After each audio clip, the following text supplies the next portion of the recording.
Is everyone ready? Yes, sir.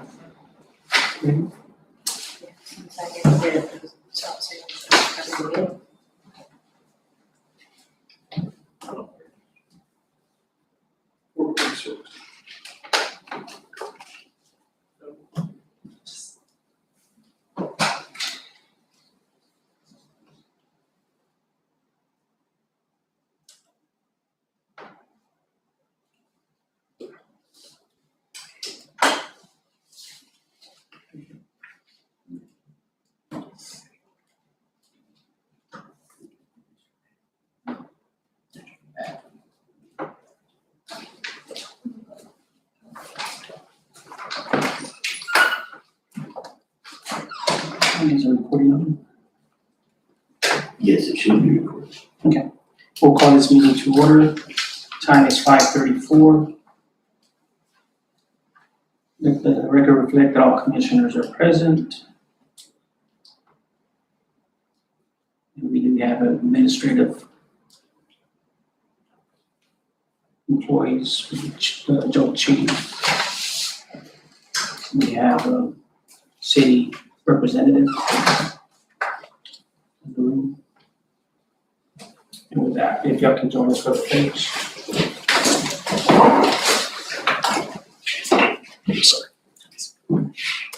Pledge allegiance to the flag of the United States of America and to the republic for which it stands, one nation, under God, indivisible, with liberty and justice for all.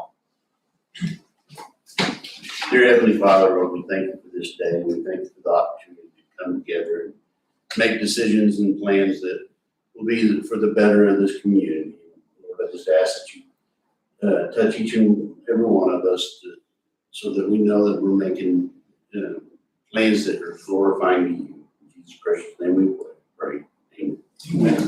Amen.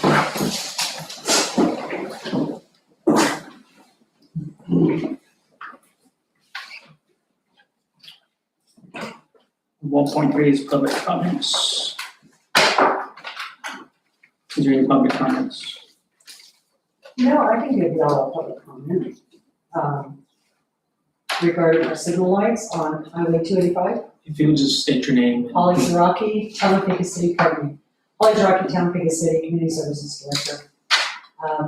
The signal lights located on Highway 285 and Lincoln Street are going to go into a flashing mode on May 16th, and they will go into full action or full activation May 23rd. Per TxDOT and Jane Powell. Thank you.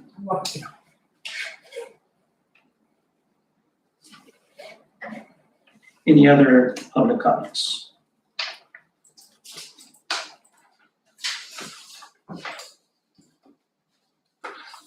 No public comments. We'll move to 2.1, the Joint Chiefs Report.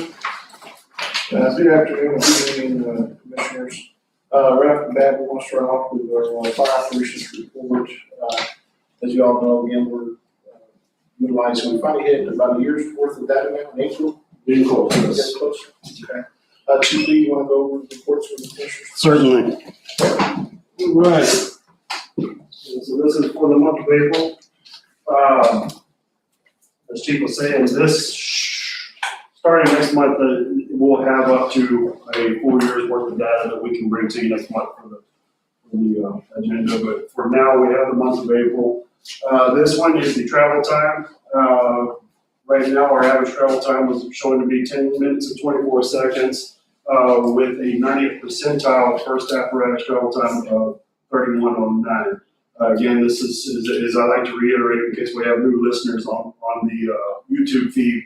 This particular graph changes all the time because we do have a very large 2,600 square mile response area to cover. So it's going to fluctuate at times depending on what the distances were for our fire calls. We'll move on to the next one. Second one is our incident turnout time. This continues to stay pretty close to the 1 minute 30 second mark, and that's where we're really wanting to go with it.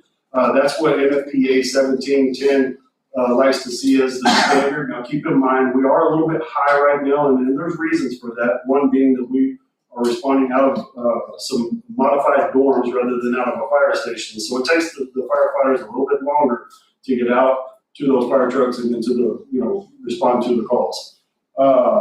So the mean time, the 90th percentile time there was 4 minutes and 12 seconds as well on that. All right, this is a breakdown of what we had over the last month. Pretty typical. We had the 50% give or take of EMS calls. That's pretty typical for the fire department, where we assist the EMS.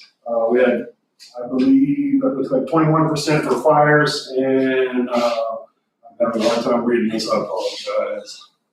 Okay, so 600 series, that would be the blue one. That's typically your good intent calls. When somebody calls and when we get there and it turns out it wasn't exactly what we thought it was, it might have been, oh, we smelled smoke or we smelled gas or something along those lines, turned out to be nothing. Service calls, same thing. It's when we go and assist someone. It's not actually a fire. False alarms, 5% is actually a pretty typical type of range for false in a municipality. And then, of course, we had a couple hazmat calls as well this month. So that's what we have for our breakdown. It was a total 107 calls for this month? That's correct, yes, sir. And do you have an idea as to how, once the north and south stations are going to operate, do you have an idea as to what zones are they going to pick up the calls? Yes, sir. We're at the moment we're working on that to try to determine, what's the best response times, what's the best travel distances to start, breaking those zones up that we can add into our ESO system, so that when we and as well as the CAD systems, once we get those up and running, so that when the apparatus are dispatched, the CAD will be able to tell which one's the closest unit and be able to send accordingly. I would like to see like zones as to, for example, any calls that the north station would respond to, see those numbers for zones. Okay. But we're not set up that way yet. Not yet set up that way, but we're still kind of in the works on that. Yeah, so what I don't wanna do is give you an expectation we can't meet, because we're not set up that way now, because everything's coming out of here, so basically we have one zone. But for example, would the north station respond to up to 302?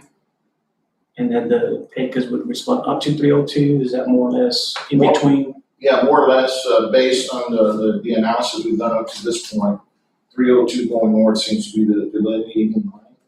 And I think down 17, we're kind of going down to, I can't remember the street or the county road, but around Berkeley. Is it 869? Yeah, no, I think we went a little further based on response times.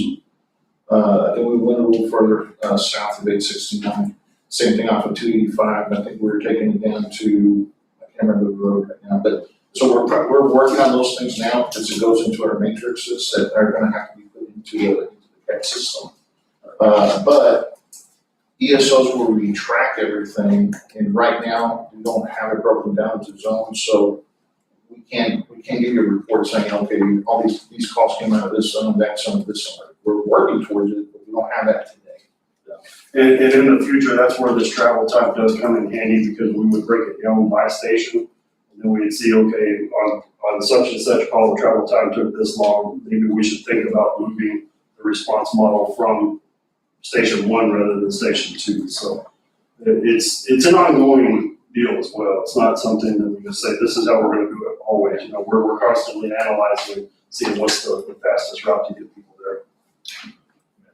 So once we get to that point, definitely, that would be another report we would add to these reports here to show you what each station is doing. I'm just kind of curious as to how many calls have been in the Orla area each month. Can we run a query based on like cities like Orla, Toya? I might be able to, yes, sir. That we might be able to do because in the report we have to put in the city. Yeah. But again, it won't be the zone that we're talking about. It'll be, okay, this many calls, conducted in this area. Do you track the time of your additional apparatuses or only the first one?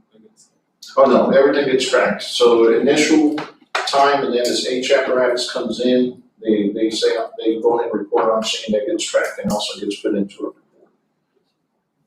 What's your average amount that reports to an incident? It depends on the incident. So if you have a full-blown oil and gas fire, then we're gonna send more resources. If it's just a simple motor vehicle accident, no injuries, and you're not gonna get less resources. So everything is gauged on the type of response, or the type of call we're going on. So. And then there's always the factor of, okay, I get on the scene and the call turned out, they said it was not just minor, but it might have been a little more serious. So at that point, we may call in another apparatus. So obviously that would be a longer delay. We also do track delays though, especially time, distance, things like that. There's train delays. There are fields that we fill in for those delays so that we can track those.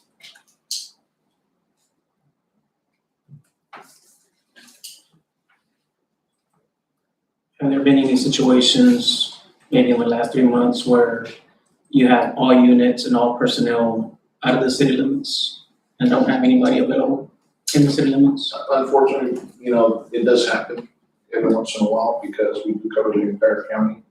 But we always try to, as soon as we can, release a vehicle and get them back into the city as quickly as possible. It's unfortunately, we cover the entire county. So we've got to send those resources, and then what we'll start doing is start utilizing, for example, we had an ONG fire a few months back. And again, we're limited on resources. And so we reached out to Montana National Mutual Aid. They sent us 12 guys, so then we started releasing some of our units back towards the city. And that's what our incident commanders do. They manage the scene and resources to try to balance that out. Now, the one thing I do want to identify is we are out, and it's happened in the past 2 years, is we're responding to multiple calls, so we're at a scene. If another call drops, we will start removing the resources and start shifting them in that direction as well, while we're calling additional mutual aid if we need to. Okay, so unfortunately, it's very fluid.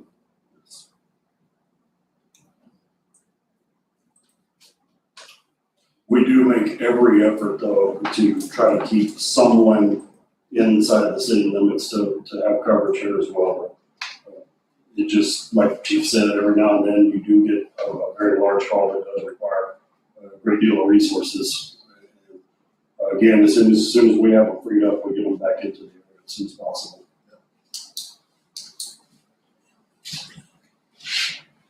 That is a fairly rare occurrence though. Anything else? All right, commissioners, we also put on here for your all's review and, again, input. B, under 2.1 is budget workshop dates. As you all mentioned last meeting, we want to definitely have some budget workshops. So these are the dates we're proposing to you all. Again, we're proposing 3 dates in case we need them. If we come in and we can knock everything out and everybody feels feels comfortable, all commissioners feel comfortable, we can do it in 2. But we wanted to throw in that additional date, September 6th, just in case we need it. I would I mean, each one was after a holiday, and so I won't be here the 5th. And the 6th is also after a holiday, it's Labor Day.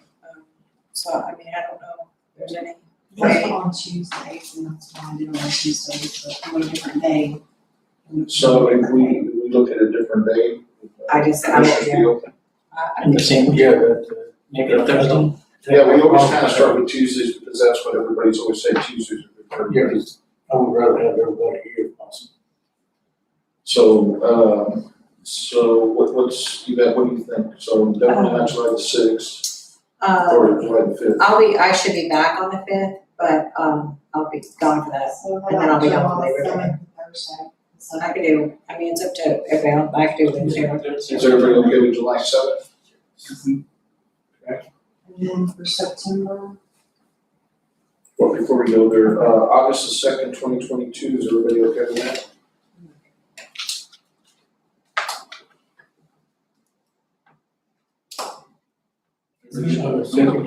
Okay, and then finally, and again, this is one of the ones that we don't need that third date, it's just a placeholder basically.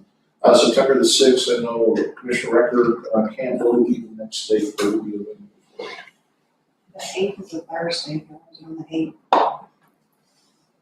Works so. I'm good with either the 7th or the 8th, I don't know. And when is the deadline for the budget? The budget again, as long as it's at the county before October 1st. Right. So this will give us plenty of time we've already started working internally and putting the 2023 budget together, and of course, give us plenty of time to present to you all, and of course, any input, any changes, things back to you all. So you want to start on September the 7th or the 8th? I think the 8th would be better, just to make sure that we have plenty of time to, if anybody's out of town during that weekend on holiday. All right, so we have, July the 7th, 2022, 5:30 PM, okay with everybody? Yes. August the 2nd, 2022 at 5:30, and now we have September the 8th at 5:30. Okay, the next thing that we have, again, is this is gonna be a joint meeting. This is our tax rate workshop. As you all know, we're coming around again. Ms. Clark's been meeting with Mr. King, going over all, adjusting all the numbers and everything that's changed between last year and this year, and putting together a tax rate plan for you all, for us to be able to present to you all. Right now, June 7th, 2022, looks good for Mr. King, and this again will be a joint session to be able to brief everybody at the same time. Does that work for everybody? Yep. Good, okay. And Mr. King will be here in person as well, so again, if you have any questions or anything, you'll be able to ask him directly. All right. And then just to give a brief update on our apparatus, Engine 1, Engine 2, Squadron 1 are actually in Odessa, getting all the final touches put in. If everything works out well, we should be delivering them Sunday night, this coming Sunday. Once they're here, of course, we'll start putting them in service, loading all the equipment, don't lose everything. And as soon as that happens, we'll put them in service to start serving the community. We're also here later this week. We're traveling back to Wisconsin to do a final on our aerial. There it is. So this is our aerial that we're going to be going up later this week, over the weekend, to make sure everything is ready to go and all that. I'm surprised I don't have the graphics. Well, I guess that's the last thing they put on. Yeah. So this is, we're going to go up to do our final. And then the last one is the snozzle. Now the snozzle is pretty much almost complete. The only thing that's holding us back is we're missing the word just left me. Component. Some sort of electrical component. Yeah. And they're telling us that they should be able to get it hopefully this month and put it all in working order and go on next month to do the final on that apparatus. That will give us the fire apparatus that we ordered last year. So and this is our smiles over here. So I said they've kind of just put it to the side right now. That's a lot further along. Was that the last set of gallery pictures? Yeah. They can't put the back on until that component's added. Oh, is it? Okay. So, but it's there. They're just missing that electrical harness. That's what they call it. So once they get that, they'll be able to finish this up. And again, they're estimating hopefully sometime in June will be the final. Any questions on any of the apparatus updates? Sorry, Mr. Chief, but what are you getting Sunday? Sunday, if they finish everything in Odessa, engine 1, engine 2, squad 1. So, yeah, we sent Chief Garcia out there today to make sure that all the things that we asked for them to update up in Wisconsin were made, and then we're getting the final touches here, like just some key secures for Knox blocks. We're getting some what's it called, poly, it's where you put books and that kind of thing to maps. And, I say maps, we don't use maps codes anymore. That's what we use it for. So that's a little, just about the fine tuning. That's what we're doing. And then we'll hopefully everything goes wrong. About 3 years, Sunday night, and we'll start getting them in service.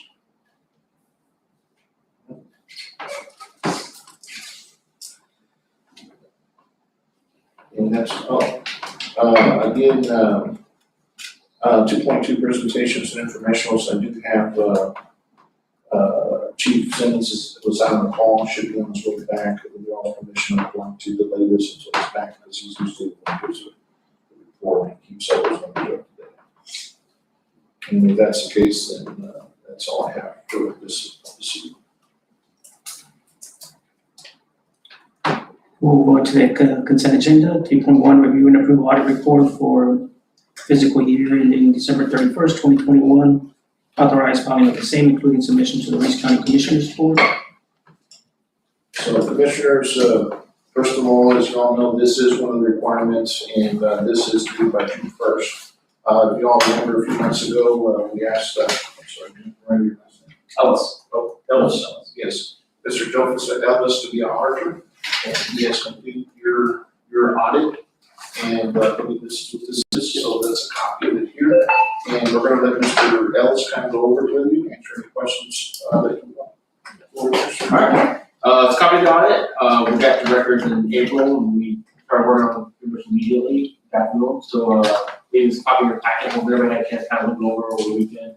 I'll give a brief presentation, but feel free to stop me if you have any questions. Pages 1 through 3 is what we call the audit opinion. We're issuing an modified opinion, which is a clean opinion. This is what you want in your audit. That means that the financial statements are free to be material misstatements. After that, starting on page 4 and going through page 8 is called the management discussion and analysis. This is a summary of the district's financial status. So if you have not read the report, I recommend you reading these few pages here. All right. After that, if you turn over to page 11. Page 11, we call it the statement of activities. It's also known as your income statement. You can see you have 3 columns here. I'll go over each one. The first column we call your general fund. Under governmental accounting, the district is a governmental entity. We're required to report fund accounting and full statement. So the first one is your governmental fund. Total revenues came in about $13,945,000. Moving down that column, total expenditures came in about $11,410,000. With the majority of that being capital costs at 7.3. And so with that, the governmental fund, general fund balance decreased by about 2.5 million, giving you an ending fund balance of 24,585,000. Okay. The next column is called your adjustment column. So back in 2004, the accounting world said well, you have to show fund accounting and full accrual. So the adjustment column has to be there to explain the differences. So the adjustments are there to what had to be done to get your full accrual, which is how your balance sheet and income statement are presented to you for your financials.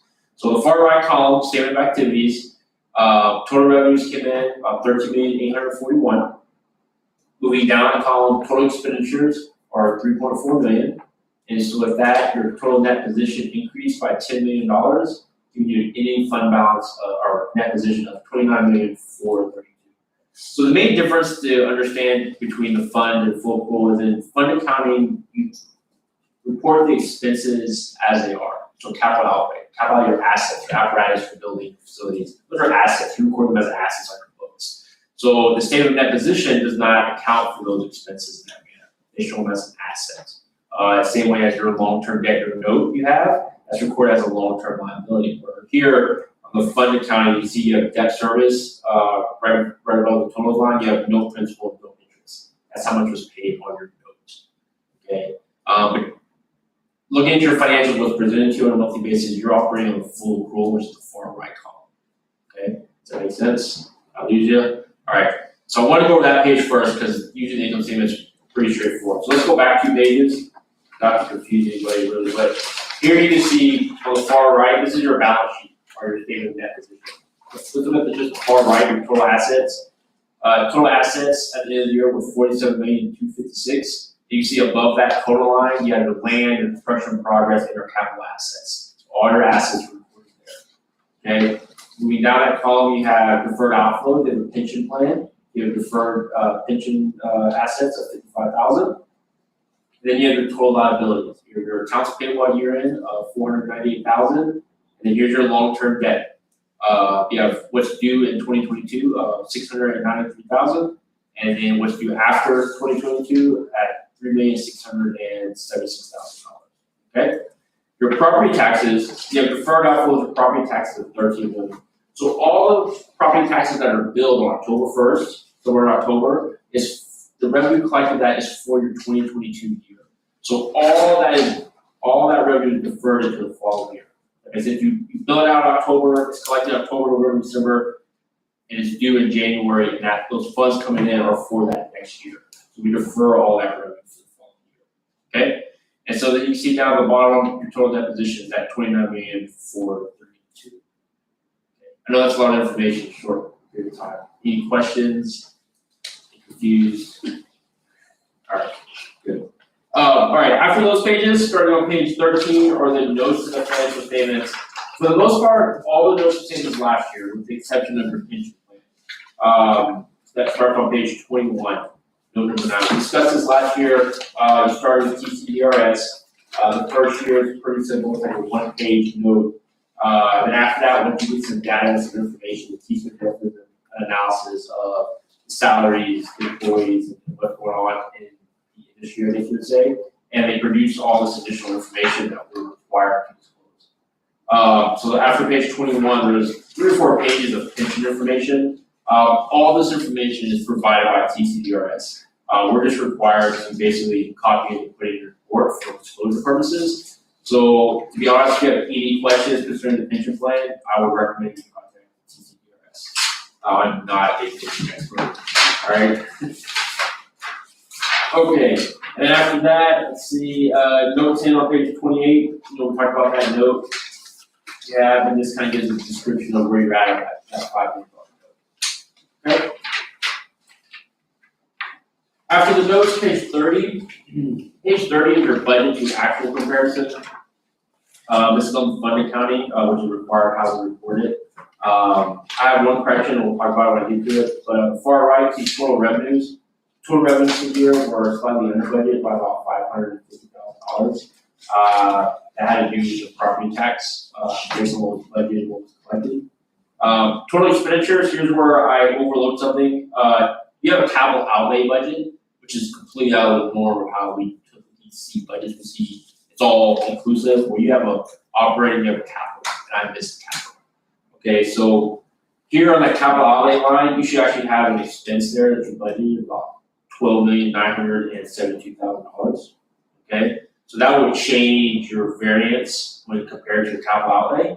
So once I add that number in there, your total expenditures were over budget by about $357,000. Okay, so then at the end, you see your total fund balance there. Right now, it's at 6.5. It should be $908,000. Your budget was less than what you anticipated in the budget process.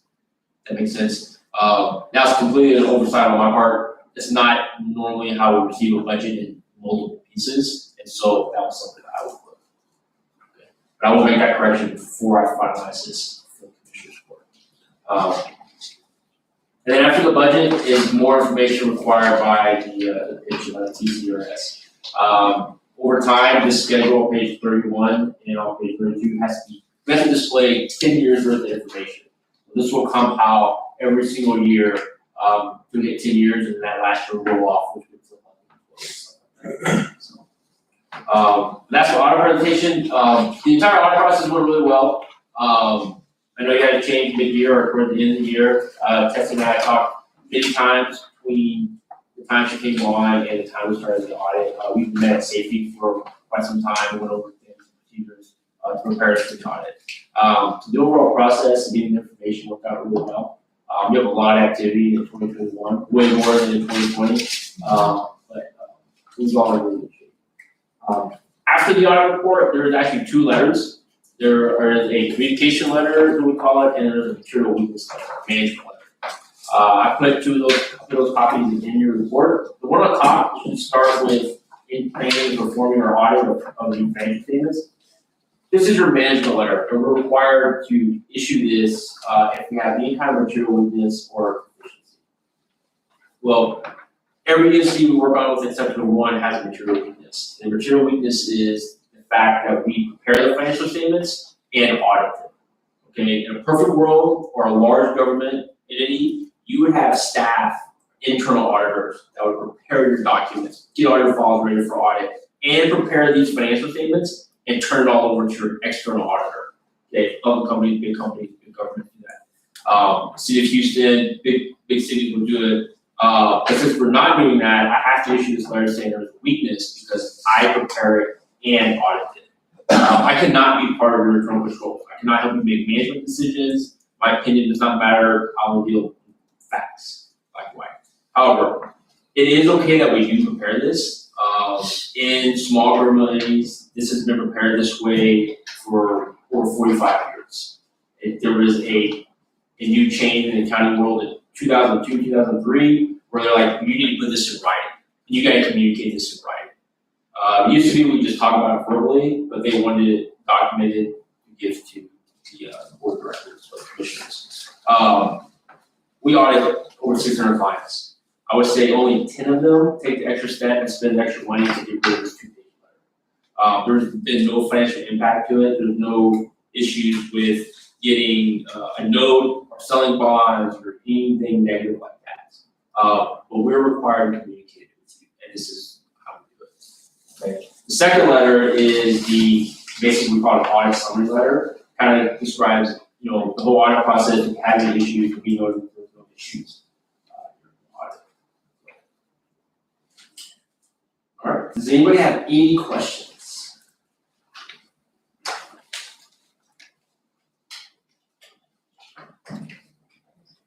Main one is, are we gonna pass? Yes, it passed, absolutely. All right. Everything is good, like I said, unmodified opinion was clean. If there was a problem, we were talking about it, I would definitely let you know. We probably would have talked before I got with our issue report. Thinking how it works. So, you only want to see me once a year at all? You only want to see me twice. No, other than that, everything went great. I have me and Tester constantly working on things to improve and make things better. That's typical. I enjoy that communication. Thank you. Nothing else, Commissioner? Make a motion to approve. Oh, no problem. I have one document for everybody to sign. This is called a board representation letter. Signed one last year. It basically states in 38 steps that you have given me everything I need to do the audit. You accept the audit. You're not aware of any fraud or issues that then all the commissioners are represented sign it. So I'll pass it around. There's gonna be a. Now, Yeah, it's just a- and I will scan this to our copy. So,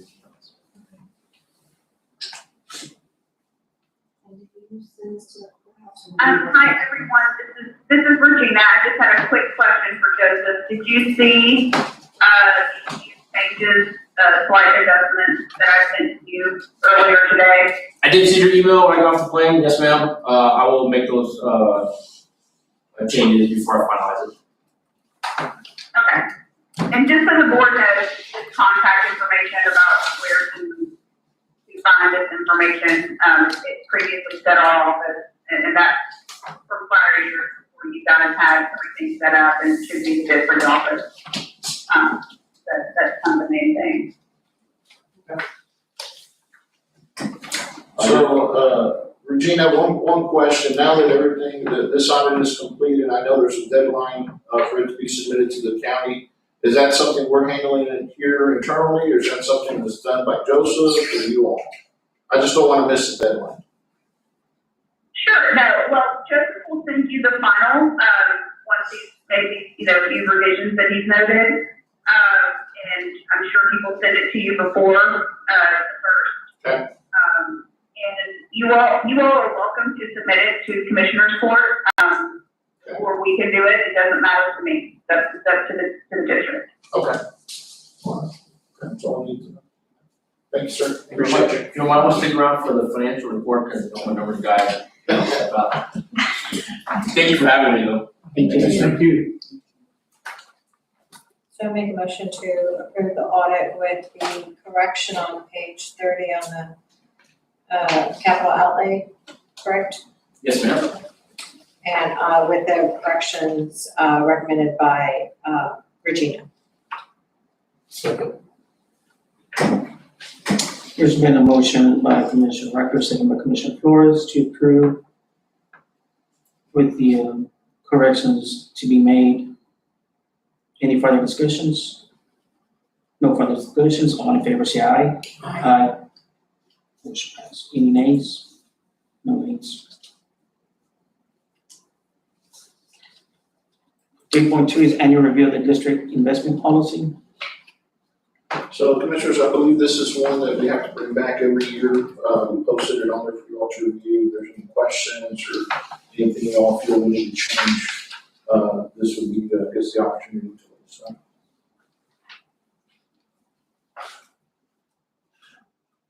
Hi everyone, this is Regina again. I just wanted to note that typically what you will find with these investment policies, since they are based upon the Public Funds Investment Act, there are very rarely revisions because from a policy perspective, it has to be based upon that statute.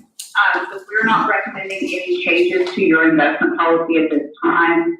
You do have your authorized brokers list as well. That I believe is staying the same. That's attached to the exhibit.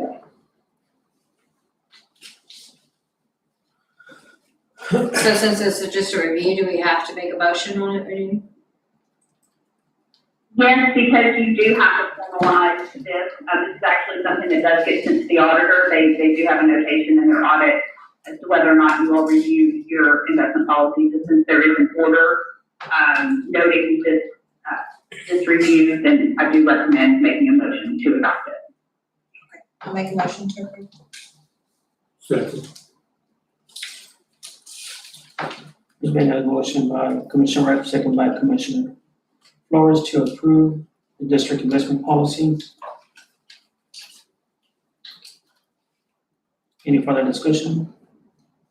No further discussions, all in favor say aye. Aye. Any nays? No nays. 3.3, annual review of the consultant's contract.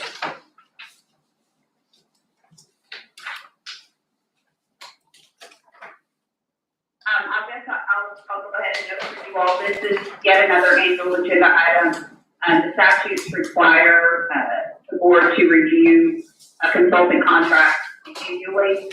This can be as formal or as informal as you want it to be. Typically, what will happen, if any consultants have any proposed amendments to their contract, this would be the time to bring those. I can speak on my own behalf and say I don't have any proposed amendments to my contract. So it really does depend upon how you all want to handle this review. If you want to do a formal review, you can do that, or if you want to do an informal review and just note that you've noted the consultant contract and there are no changes, you can do that as well. What are contracts would there be that we would have to review? There's Well, nothing Our listed. contract is one, your project manager is another, your financial advisor is another. Those are the main ones. And possibly your HR as well, the contract with your HR.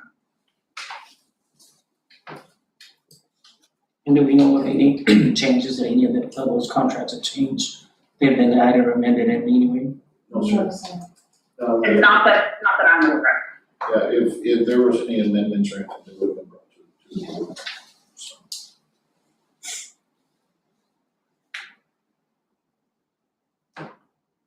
I would just recommend on the minutes for, or on the board agenda for these two items that it should say, review and approve. Because I mean, 3.3 doesn't really tell us a lot. I mean, it just says review of consultant contracts, but there's no information on it, so. If we need to And you all make a motion, then it should be on there. You all are welcome, if you like, as well. Say it again, Regina, sorry. Oh, I said you all are welcome to table it as well if you'd like to have more information on the item and then table it for next month so more information can be provided. I would recommend that if you can reach out to any contract individuals and just to make sure that there have been no changes to any kind of contracts. Just let us know if you can put it back on the agenda. So who all consists of consulting contracts, one more time, to make sure I don't miss anything? Yeah, it was a. Your financial advisor, your, project manager. So is there a certain, company. so is it a certain time, like once, like for the whole year, like we just got the project manager, in November, December, right when I started? So does it have to wait a whole year before, or is it just at a certain time, the same time every year for everybody? Or is it just year one? So people can certainly have it any time of year and ask for an amendment to their contract, which the board can approve or not approve. Okay. But, this is the annual review that the statute requires. So I think just a simple request to those consultants just saying, the board is performing their annual review of consultant contracts. I just wanted to confirm whether or not you all had any amendments to offer at this time. It's just, that's. Thank you, Regina. Uh-huh.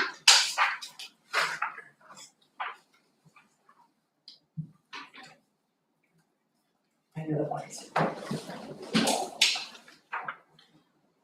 3.4 is approve the minutes, April 5th special joint meeting and April 12th, 2022 regular meeting.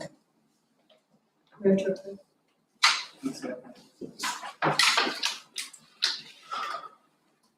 There's been a motion by Commissioner Ryder, second by Commissioner Jackson to approve April 5th and April 12th, 2022 special and regular meetings.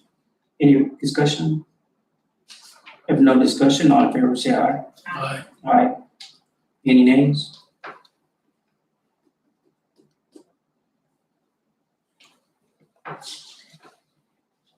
Action items, 4.1 is discussing possible action on business managers report. Thank you, Commissioners. David, if you could open up text pool reconciliation, please. So here, ladies and gentlemen, on our text reconciliation, we actually have interest that came in this time of $100, so our total is $2,001,315.43. Our tax pool is the only place that we're investing in right now until we go through the classes for the public funding investment classes later in the year. Can you open up, please, David, the WTNB reconciliation? So on this one, this is our bank account. This tells us how much money we have at the beginning of the bank, how much money we've earned, how many checks we've cleared, and how many deposits we've actually accepted, and what we have outstanding. So we accepted at the beginning balance, we have 33 million. At the end, we have 29.8 million. That includes all of our interest and checks and our deposits that we on the account and have accounted for, and that's in our bank account at this moment. Minus what we've already came through to yesterday as deposits. Any questions so far?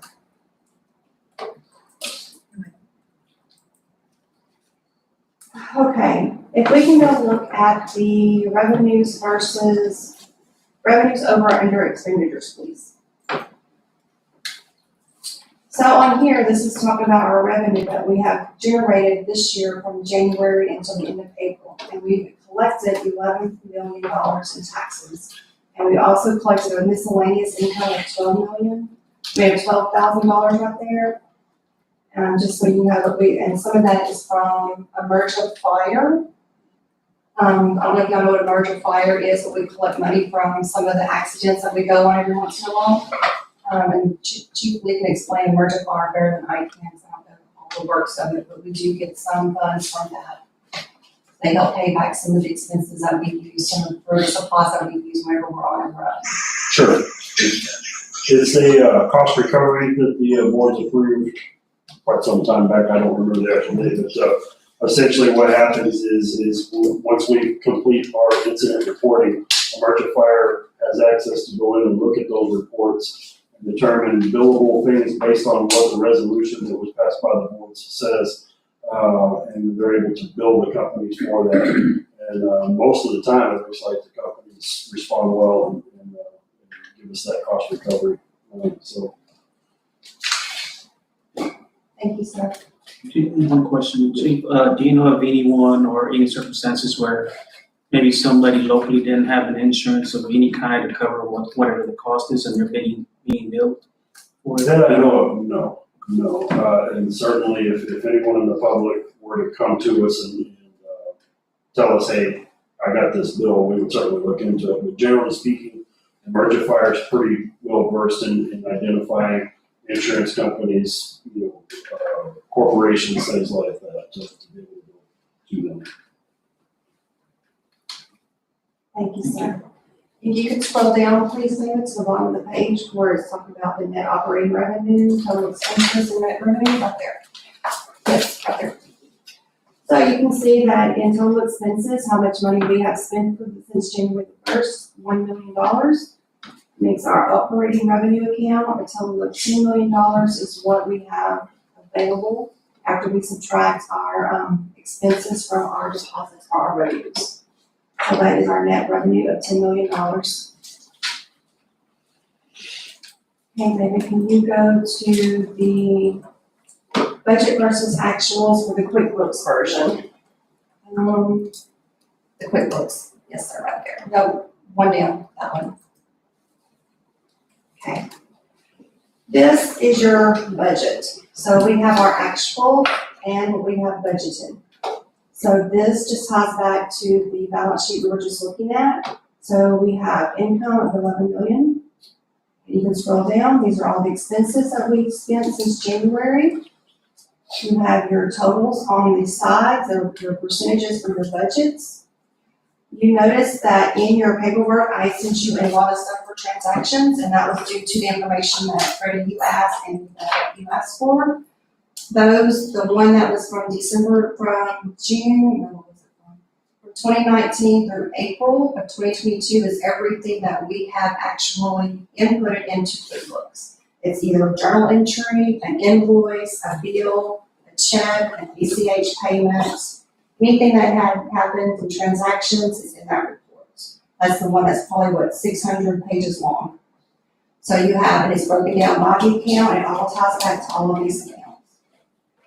That is how I did that one. Now, when you look at your budget that we're looking at right here, David, can you scroll down to, or scroll back up, sorry. Start right there. Let's see, where's it at?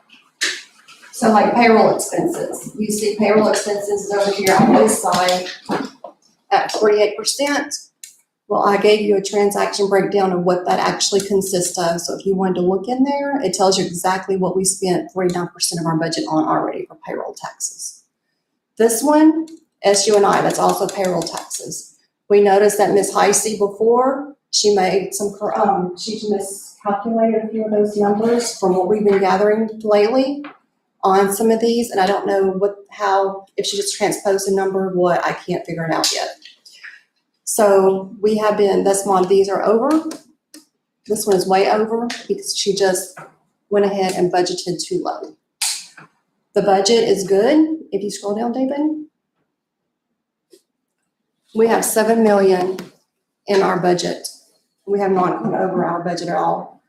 This is how much our expenses have been. This is our salary expenses. This is our total expenses that we have. So we're $7 million to the good.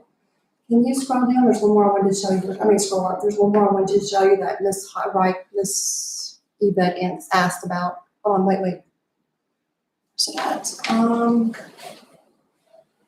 down a little bit. Scroll down. Okay. Go back up.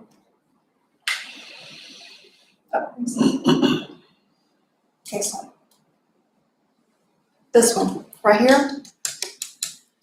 That one right there, that one is over because we did a ladder, pump, and hose test.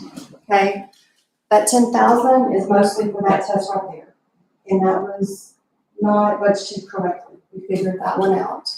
So we're just going to move later on when we start breaking stuff down. We get closer. We're going to start moving some money around. Like on this account, we've only used 50%. That's our liability insurance. So if I don't use all of that money in that account, I'm going to move it down to this to cover that. But on the overall, our total budget numbers are good because it's going to stay within budget. We're not over budgeted anywhere at all. The money's all there. It all accounts. It's all clear. It all comes out there. Any questions? No, the only thing I would ask is that I would be careful. I mean, I like looking at the percentages to just know where we need to make corrections for the next year. So I think if you begin to flip money around I don't want to flip it around. right, because makes it look like, okay, well, we stayed within budget. And really, we need to adjust that budget for the next year So so I that don't know if it's, you want me to just go ahead and leave it like we are and let's see how far over we're Right. over. yeah, That's I would what we do. prefer. I'd rather do that Yeah. myself. Okay. Yeah. I don't like flipping money in accounts because then you don't really know if you stayed within budget or not. Because we could have over budget on some line items that didn't need to be that high. At all. And we can That's adjust what it for I next didn't know year's if you wanted budget. me to go and start doing that because that's why that 214 looks like it does, or 274.20. Yeah, I'd rather look at actually where we were over or under, Okay. and then that way we know how to adjust for the following year. Give us a better picture of what everything. That's what I wanted to do, but I want to run it by you first. Okay, thank you. Anything else? So also keep in mind, commissioners, as we continue to trend, these are gonna level out. Right. We'll have a better idea of how much it's gonna cost us. A lot of money next 5 years. So, that's what we say every day, we're becoming more operational every day. We're getting a better idea, even just with this one facility. And then once we get to 3, of course, we'll definitely do some trending back. Thank you. Motion to approve the business manager's report. Second.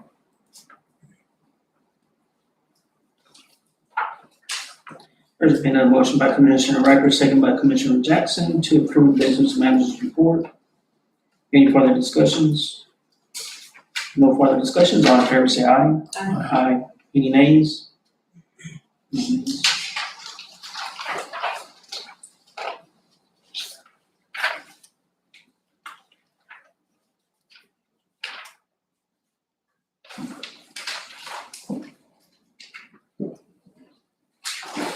Four point two, discussion and possible action on employee policy and standard operating procedures.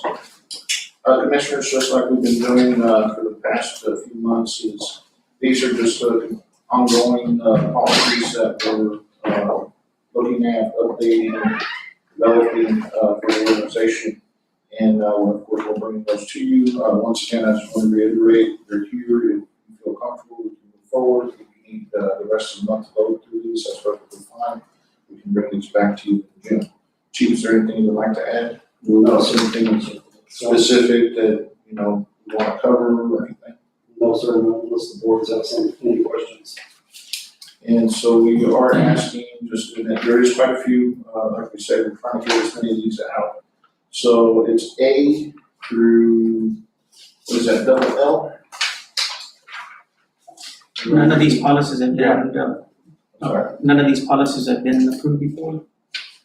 Not if, They've been reviewed before, but I don't believe they've been approved. So I was just reading and some of them sounded familiar that, maybe were approved. Yeah, no, we went back and looked and there was no record of these being approved.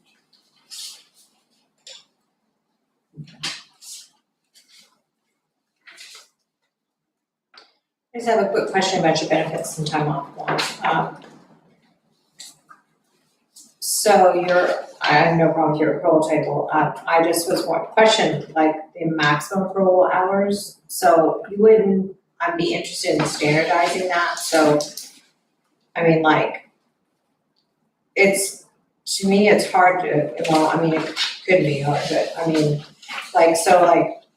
some people just have a maximum accrual hours of 240, everything at the end of that is either, paid back to the employee, they can, basically cash it in. I just see the variable hours, and I'm like, oh, it's just a lot to keep up with. Instead of just generalizing it, just a question. And then how do you pay back, I was curious about how you pay back that PTO. If someone leaves, do you all pay that out in just one, or are we paying that out in one check, or how's that?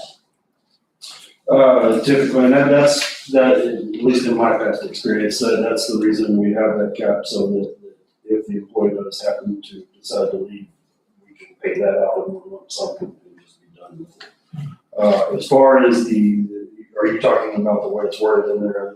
Just the maximum accruable hours, so it looks like for years of service, it varies, and I'm used to just seeing just in general for the district, you can cap out at 240. It's just because over time, you gotta track all that money, right? Because it's every PTO hour is $1 attached to it on top of whatever that salaried person makes, right? So it's like if someone's a $15 an hour employee and someone's a $30 an hour employee, and then figuring out their time and everything, it just seems complicated. I mean, that's just my opinion. I typically see a maximal accruable hour is just generated for the district. And so whether that be 240 hours or 250 hours, it's just for everybody. You just know, it doesn't matter how many years I've been there, each maximum I can accrue is 240, say. And then once you cash it in based off of you left in good standings, it's just your hourly pay, obviously, times whatever's in your bank. Does that make sense? Well, sort of, and I guess the only thing I'm questioning is if I have a firefighter that starts 1 to 5 years, they're getting paid so much, or accruing so much. Don't we want a difference for somebody who has that longevity that's been here a long time? I think for questions like your rollover amount, I think the accrual increases as their tenure increases, but like your rollover amount is typically 1 set amount. Like you can only roll over 300 for any employee, whether you have a 10 years or 20 years, it's your rollover. Yeah, it's not their accrual rate. I agree with their accrual rate. Your tenure should give you more accrual rate. I don't have a problem with that. That's how we do it. But just your, like you said, the amount that you can, the maximum accruable hours typically is standardized. So we can pull Like back our on company, we only get, like 120 per year. And they recommend, and they want us to use a personal time, just to Right. take some time. It forces you to Yes, take time yeah. off is what it does, Instead of instead paying. of just making it. Because, especially under the stressful duties that y'all do, would be better for them to go ahead and take that time off.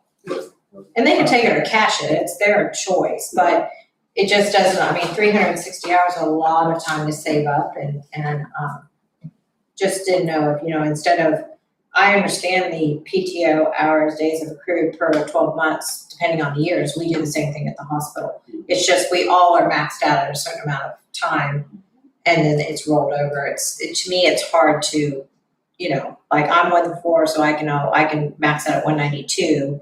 For 5 to 9, I can max out at 216. You know what I'm saying? Mhm. And if you just standardize it to whatever it is, 260 hours, whatever you guys want it to be, it might just be easier to track. Okay. Why don't we pull And it that does under- force people to take their time. Which one is it? I don't know, the 11. It's this one, Chief. Well, it's kind of the end. is it the JJ, yes. That would just be my recommendation. So again, Chief, did you cover that? And what we'll do is again, because this is a joint policy, we'll definitely put it into ESD2 next week and bring those comments up and see if they have any additional input as well. Okay. So want to get your copy of that, so make sure it gets in there. Thank you. Any other ones?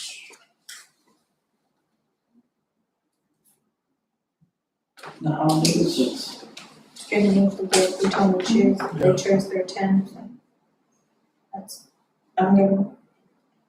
what they wanted. That says, get put in there correctly, the way you wanted it put in there. Yeah, I think it's good. It gave the chief the ability to let off early. I think it looks good. So I don't have any issues. I don't know if any of the rest of the board does. If not, I'll make a motion. Oh, I'm sorry, I did miss one. 1016, can we pull that one up real quick? Regina, are you there? I am. Okay, I'm gonna have them pull up 1016. She sent us an email this afternoon, I believe. It was this afternoon, in regard to 1016 1.1. And essentially what it's about is what goes into a personnel file. She was recommending that there's a line in there about putting in complaints from other individuals on that person, putting that into a file, but rather moving that to a separate complaint file, to keep the confidentiality. Regina, do you want to expand on that? Sure. Quite often, if there's an employee complaining against another employee or what have you, they often will want to make those confidentially. As you know, sometimes people are unwilling to speak up unless they feel like they do have some level of confidentiality in what they're saying. So, as you also probably know, an employee can ask for a copy of their employee file at any point in time. So if you hand over that employee file, then that's confidential, and if you have to read it to them, and then you've completely waived that person's confidentiality, made a complaint, which of course can lead to some potential issues within the organization that I think everybody probably would like to avoid. So I just recommended having a separate complaint file and removing 1016.1.1E from the list of items that are included in the personnel record. And that way, that won't really be an issue. It's just based upon other experiences that I've had with other ESD clients where, these things have become issues for them in the past. Just something that's not able to sidestep if you can. So I've gone ahead and crossed out that in the draft so that you can see it. So Regina, can I ask a question then? Sure. So on there, can payroll keep that confidential file in the same payroll lockup, like the same drawer, but just in a different area? Like a totally separate file by itself? Be mixed in with payroll, or does it need to be separate from a totally different, locked up box area cabinet? Well, it needs to at least be in a folder that is closed and inaccessible to anyone who doesn't have permission. Okay. If that means putting it in some other locale, that's fine. I'm not exactly sure what your setup is there with all that, so. But it does definitely need to be in a separate file, and it definitely needs to be, whether it's an envelope within a file folder that's closed, or I don't know what your preferred method of doing that would be, but, something that everybody knows they can't touch. Okay. Thank you, ma'am. I just want to make sure I had to keep it separate from payroll. And Chief, when you guys present it to ESD2, I don't think we care what your maximal approvable hours are. I mean, if you wanna go to the big rate of 360, I don't care. I just think it might be easier to track if you just keep it the same for everybody to be at max, you know what I'm saying? So, I mean, even if you take it and split it in the middle or whatever you want, I mean, I'm not at all recommending that it be the lowest, because, I mean, a lot of people like to accrue their time, and I have no problem with that. My recommendation would just keep it the same for everybody, whether you pick the higher rate or the higher maximal accruable hours. You know, I don't really have a beef with that.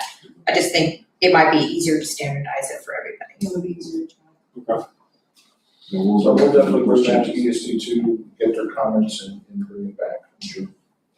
Maybe you can average it out or something like that. On this personnel record, would that have any kind of conflict with any kind of a complaint, policy?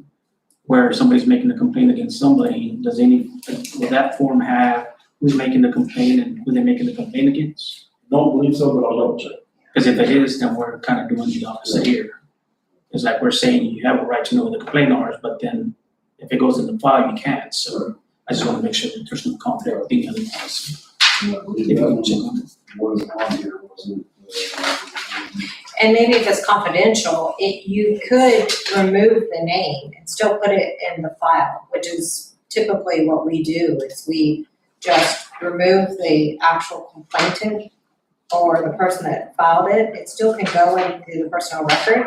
It's just you remove the name or of the person that, you know, because most confidential complaints don't necessarily have a name on it, but you can remove it and still put it in the personnel jacket. Right.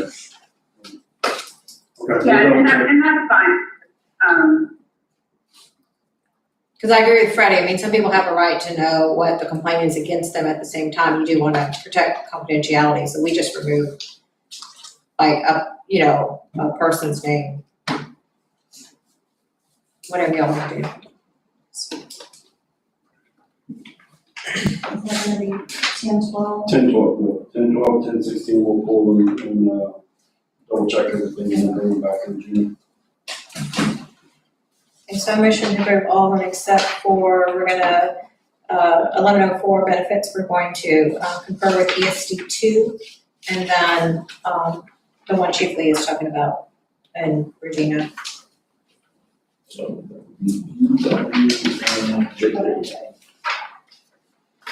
Just make sure we're got it all.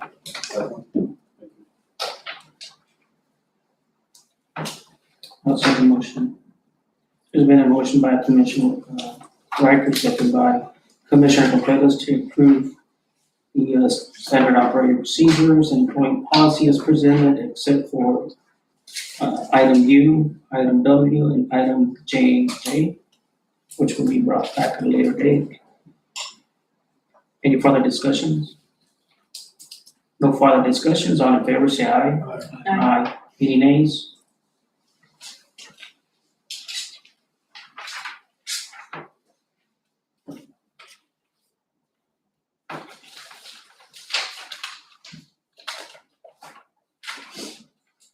Four point three is discussion and possible action in real estate and construction matters, including A, B, and C.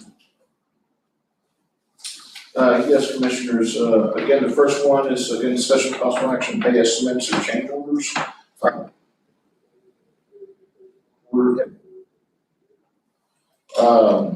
So can we open that up right quick? So this is gonna be our 12th pay app, that we've had with Frontera.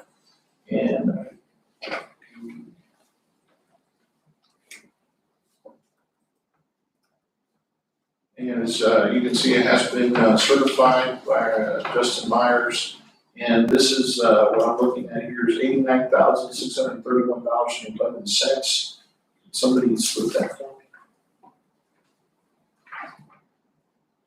Oh, this one right on top?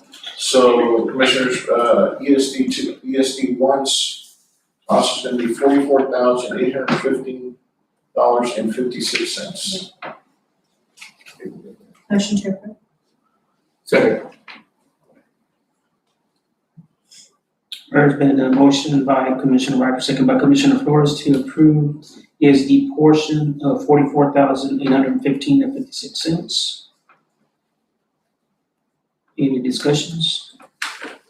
No further discussions, all in favor say aye. Aye. Any nays? No nays.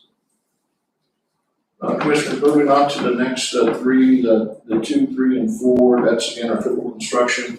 They're doing individual pay apps, but at the end of the day, we combine those and it'll be 50% of that, those pay apps. Luke, are you online?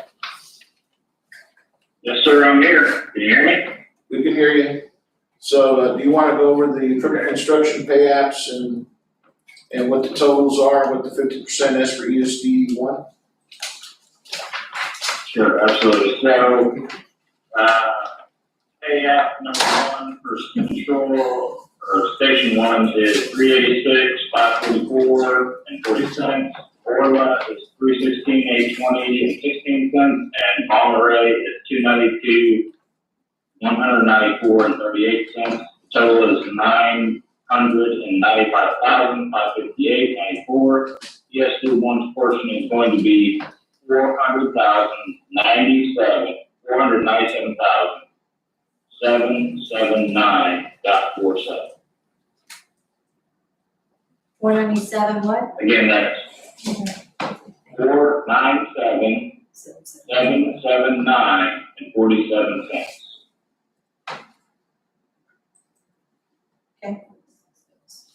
46 or 47 cents, not that it really matters, but. 47 cents. Motion to approve you, Justin, all you've all approved it, right? Signed off on it, Luke? Correct, yes, Justin's approved it, I reviewed it, everything's good to go. Again, $497,779.47. Motion to approve. Second. There's been a motion by Commissioner Riker, second by Commissioner Jackson to approve payouts as presented for the 50% of ESD 1, which is the amount of $497,779.47. Any further discussions? No further discussions, all in favor say aye. Aye. Aye. Any nays? No nays.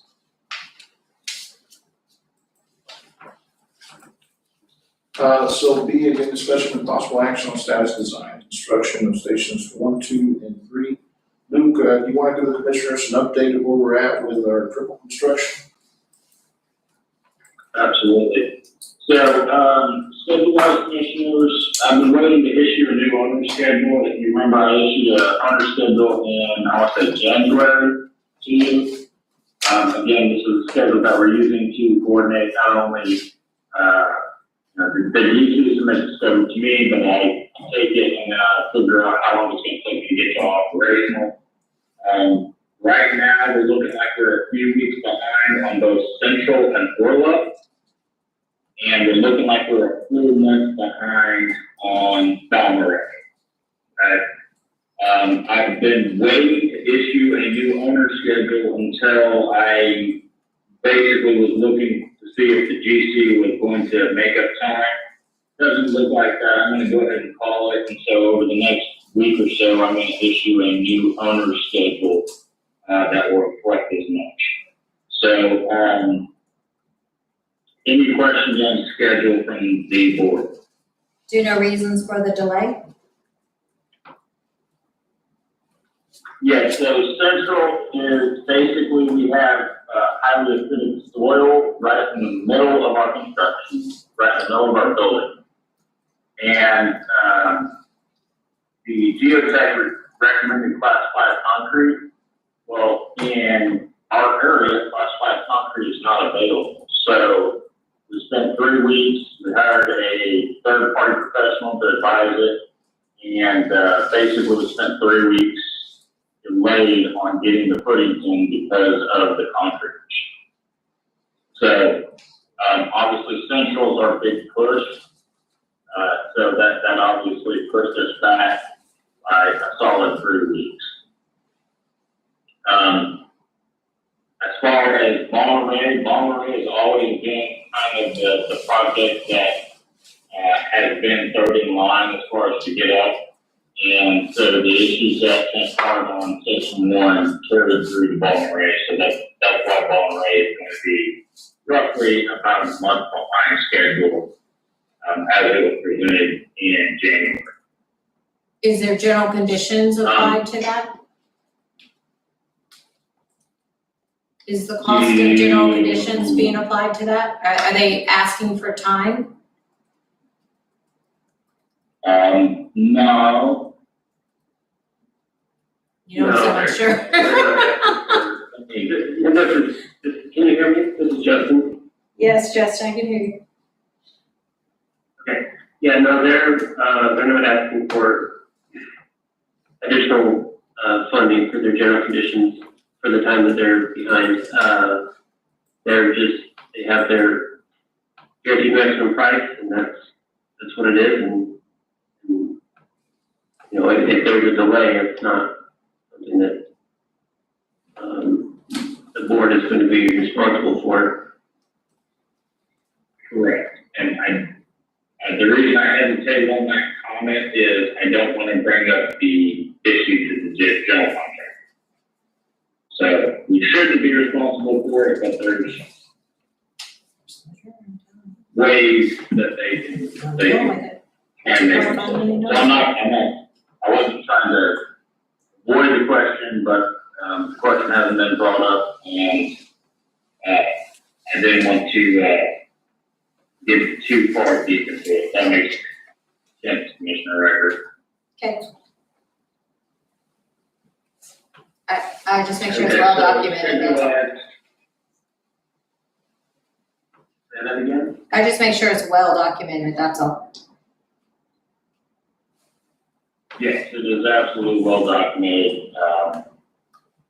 And again, I haven't breached that conversation, and I don't want to breach that conversation.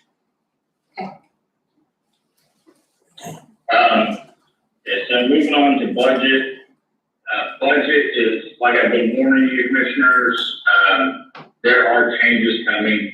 Right now, we have more contingency. We have $908,000 in contingency, but I am sitting on about $477,000 worth of change orders.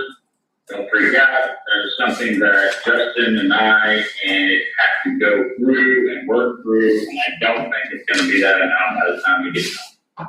So those will be coming, and I think it's going to reduce our contingency pretty significantly, but I don't think 477 is going to be the final number by the time Justin and I get done.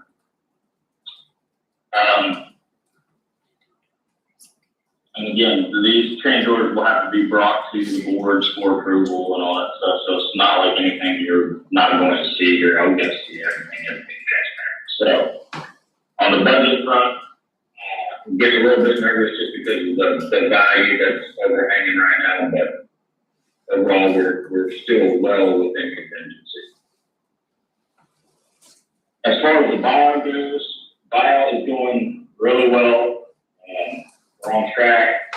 The big push right now is on furniture and getting the furniture and the exercise equipment, getting those to the point that we can bring those to the board for approval. And so we're working on that and focused on that right now. Again, the chief mentioned the trailers, and I'm usually involved with the trailers, trying to help you out, but the trailers have been delivered on site, which is good. There are issues with them, and we are working really hard to get those trailers up in operation. So that includes power hookup, sewer, water, getting the city to approve occupancy, and then getting those trailers with the FF and EM so that they are usable before the end of the month. Because, correct me if I'm wrong, Chief, I believe our lease with the, company that we're leasing those other trailers from that we have our staff in. Those, lease expires at the end of the month, is that correct? Going back, we're thinking it's probably gonna be June, so we've got till the end of June is my understanding. Okay. Yeah, so just to, if I can chime in right quick, Luke, so the trailers are finally delivered. This has been, as I've been telling you, the one thing that's been holding us back.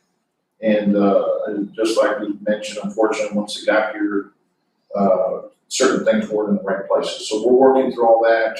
They've been anchored down, leveled, from those working with our local plumbers and nutritionists to get hookups going. And then we're definitely working with this trailer manufacturer and doing the walkthroughs, and again, pushing that they have to come and fix some of these things that we have found that occurred during transportation. Again, I just want to thank Luke as well. He's been very helpful in making sure that, we're not being taken advantage of, and making sure that we're getting, what we ordered. So, but by having these here, that allows us to also to start moving forward with some of the other things we're getting held back. So we can start finishing the canopies and those kinds of things.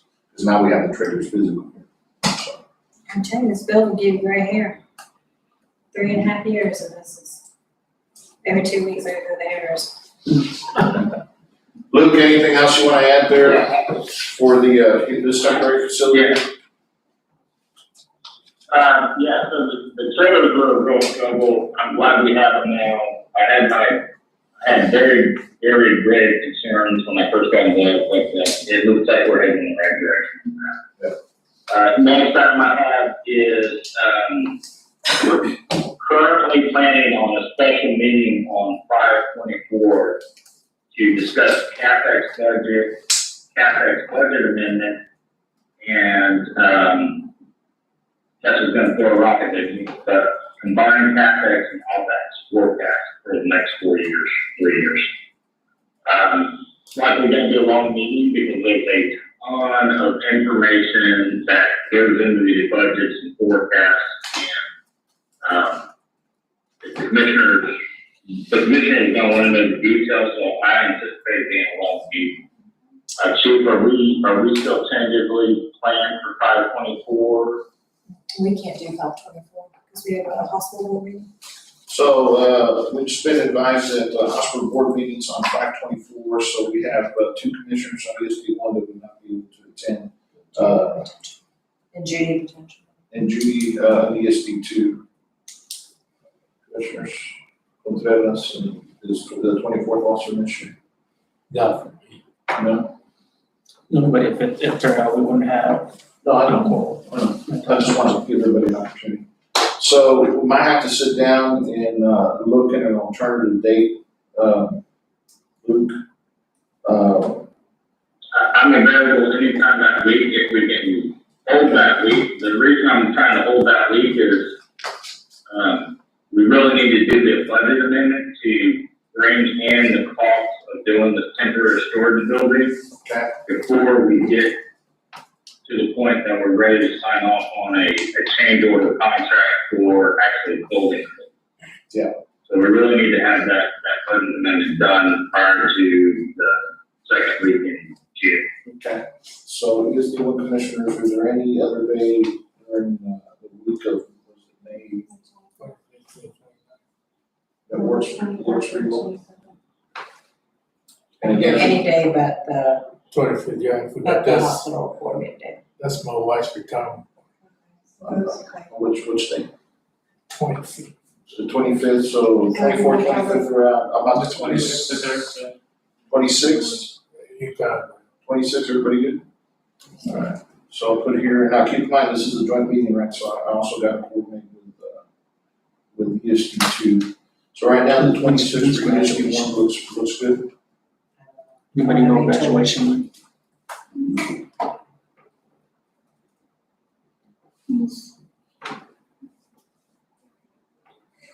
Do you know, they're talking about graduation. No, I don't know. You got a special landline with Rob. We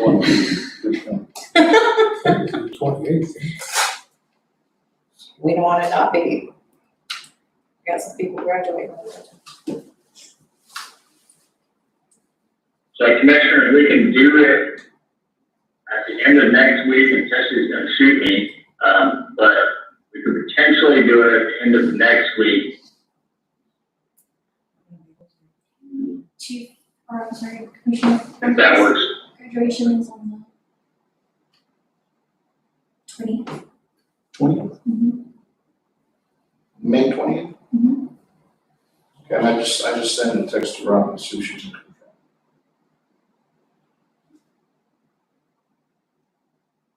So maybe the 20. So if it's on the 20th, the 26th should work then, right? Everybody. Or is it the 27th? Is this the 20th? Oh, wait, Rob, I know. Okay, Robin, come through. It's either the 20th or the 30th. So is it the 20th, 27th?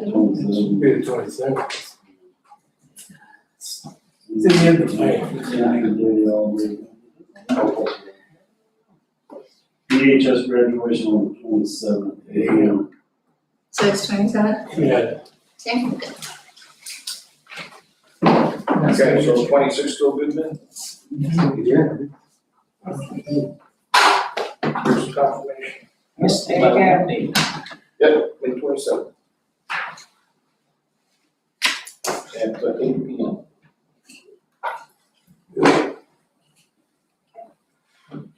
Alright, so, we'll definitely run, this by ESD2 to see, get their input and then lock it down, so then it'll be something Mike will send out to you all with the change.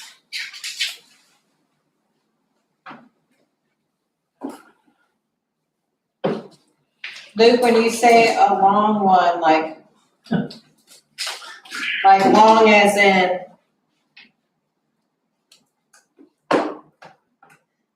Luke, are you there? Like, then, y'all are gonna have probably a bunch of questions about overages and underages and stuff like that.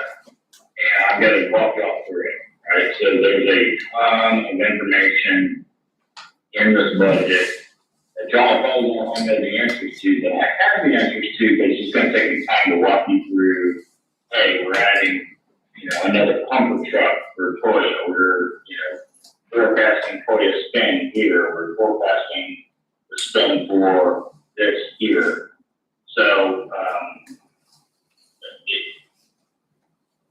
Commissioner Ryder, y'all sound like y'all are very wanting to get into the fine details. heck yeah, we gotta answer to the taxpayers. Yeah, exactly. Exactly. So that's what I'm saying is prepare on long meetings just because I think I know y'all somewhat. Okay. Anything else, Luke? So I'd like to kick it over to Justin to just kind of take us through the progress on the design of the temporary storage building and then also the status of the training tires feasibility report if Justin's still there. Justin, are you still on?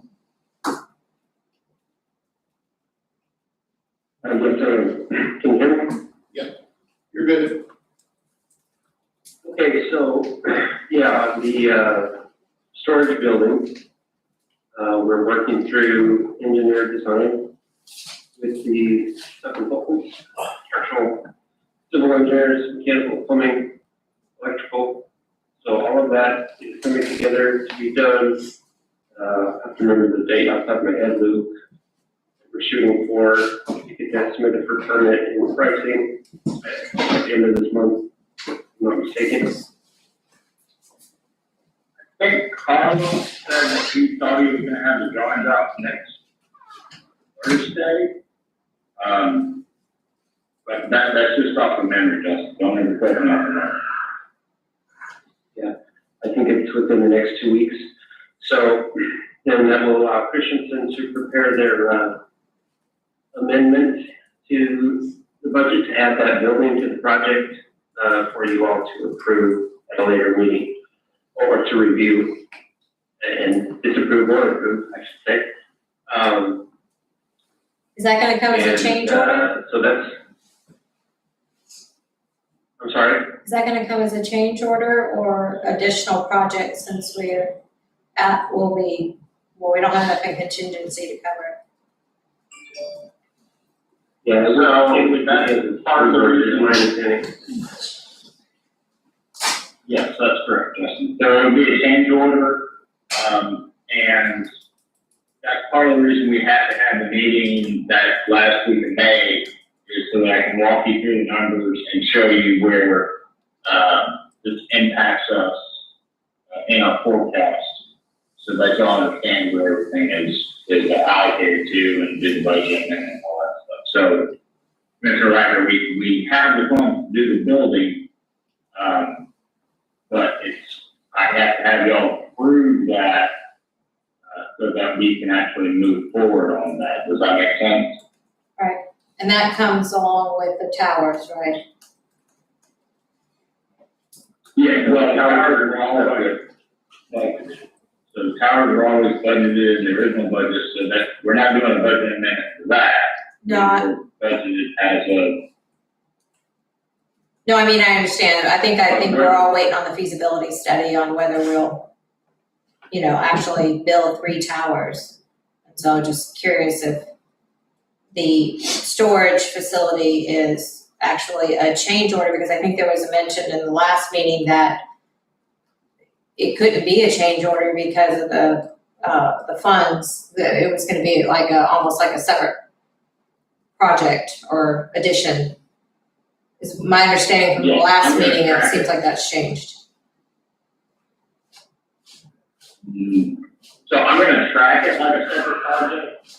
When we get into it on, 526, I'll show you the CPLs and contract logs, and I'll show you all the data that gets behind it. So it's a big mental mind numb. But yes, I tracked that project, the storage building, as a separate project. And I also show where we're tracking the costs for training towers and when those costs hit.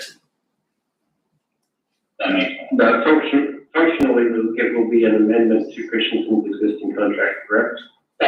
Yeah, contract functionally, it'll be a change order to Christensen's contract. This would be a change order 3?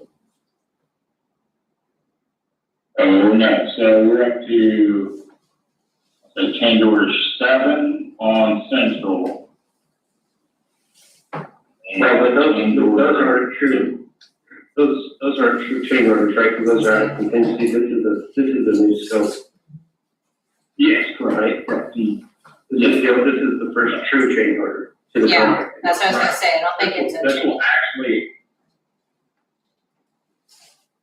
Yeah.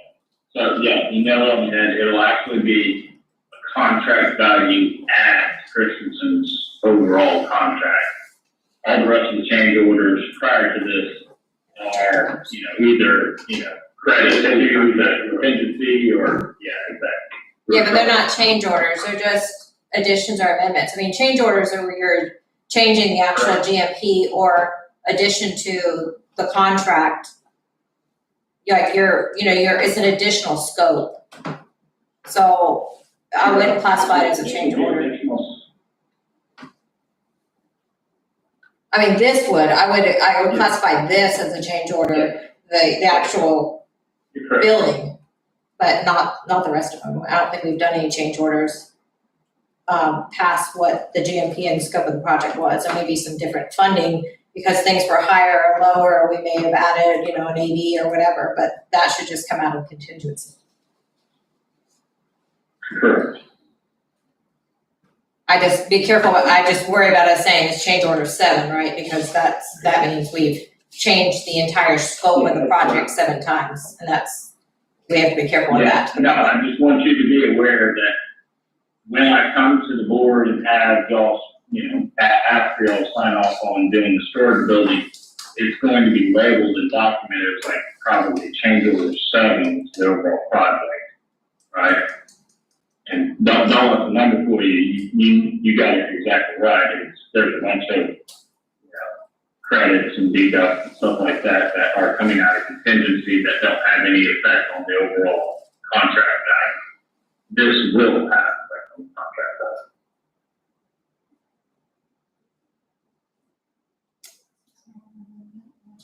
value. Yeah, it's kind of like an RFI or an amendment, not a change.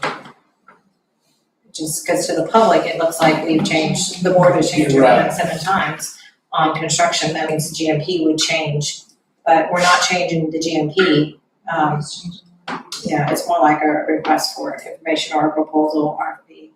It's really, because like we're at like RFI or RFP, we're at like, I don't know, 80 something at this point. But our change order throughout the entire process is like number 3, because that means we're actually changing the GMP, which the board has already approved. So I think you have to be careful with that. Okay, so, Justin, can you walk us through the, progress on the design of when you think you're gonna have the feasibility for the train towers wrapped up? Yeah, so we kicked that off this week, with the tour of some facilities with, Chief Garcia and Chief Simmons. We took a whole day, went through 4 different, fire training facilities in the Dallas-Fort Worth area, that we were familiar with, some of our existing clients. And so we walked through those, and so right now the next step is to have the ESD and the chiefs and everybody get together on their side and make a list of what they like. Looking for a facility, prioritize list of the elements that they would like to see in their training. And then we'll get together once they're ready and start talking through that list. And then once we take that prioritized list, we can start laying out some concepts of how that looks and start getting Christian's input on cost. So that process I keep thinking, the next 3 to 4 weeks between meeting and drawing up concepts and reviewing and getting something really ready for Christian to put a number on. So Justin, just to give you a heads up, we'll be meeting tomorrow to go over those concepts, not the concepts, but the functionality that we would like to see, and so we'll be getting that to you later this week.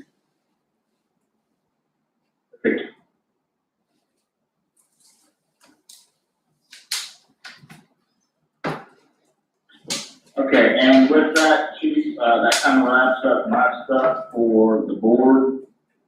Is there any questions that the board members have?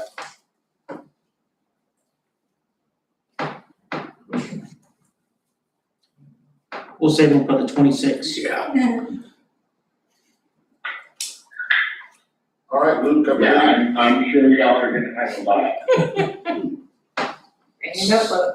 So Luke, I think there's no further questions, so thank you so much for the update. Thank you, Chief. Have a good one. Thank you. Next item 4.4 is discussion and possible action to approve the dispatcher job description. Commissioners, as you all know, as we're continuing to move forward, we wanted to bring you the job description that was approved by EST2 that allowed us to move forward to hire those 2 dispatchers, so now we're bringing it to you all. Chief Optima, you want to briefly kind of go over it, or David, what feels more comfortable? This is essentially the same job description as the ESD2 approved. What it is a combination of some of the things that we've customized for the ESD, and we've also taken from other dispatch centers and just in general from like Indeed, and combined all these roles and responsibilities to create our own.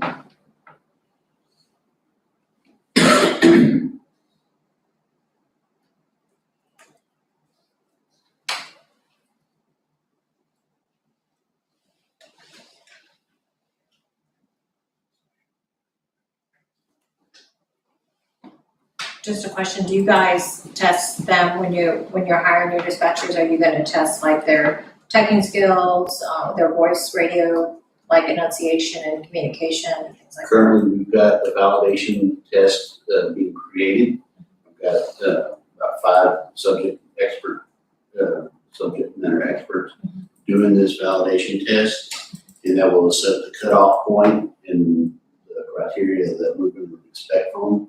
It took me about an hour and a half to do this test, and that once we finish that, then we'll create the full test, and then we'll do that on interview. And is all your dispatching,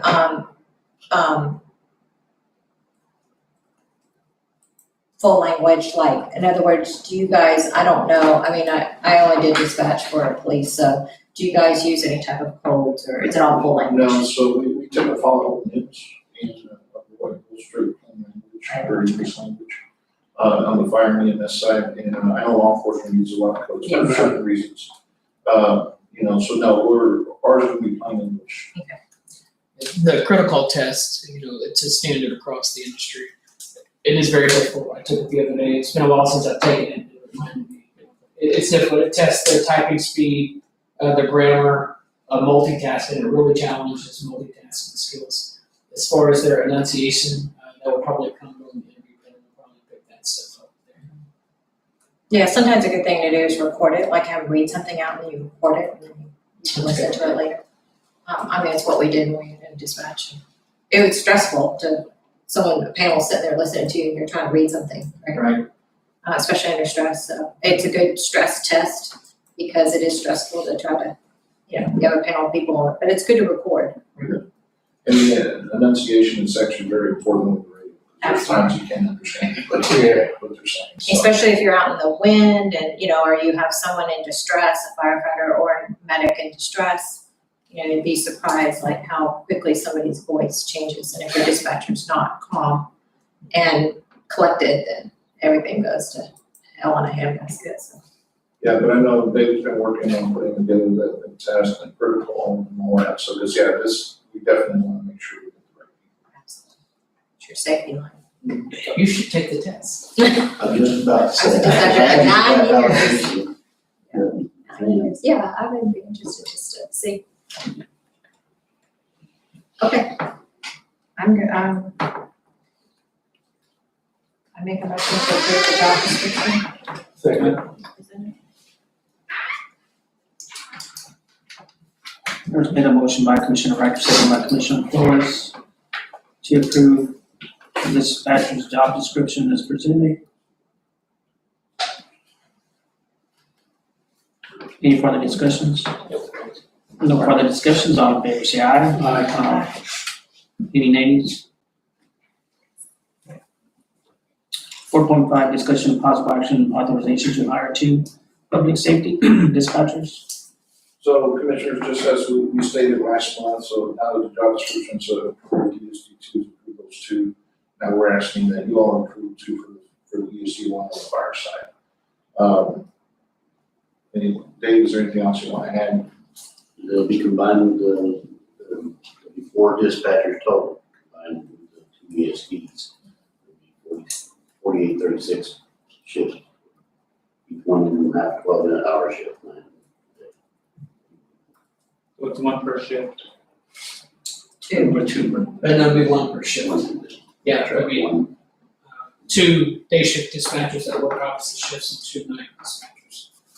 They'll work a 36-hour 1 week, 48, rotating 12. So I know, like some of our nurses would work 3 days 1 week and 4 the next, which would allow them to have every other weekend off. So they'll be dispatching combined EMS and fire? Yes. Okay. And we need at least 2 in there. We just don't have enough room right now. Because of the dispatch center at Central. So we'll hire the additions. So currently that's 1 per shift. Correct.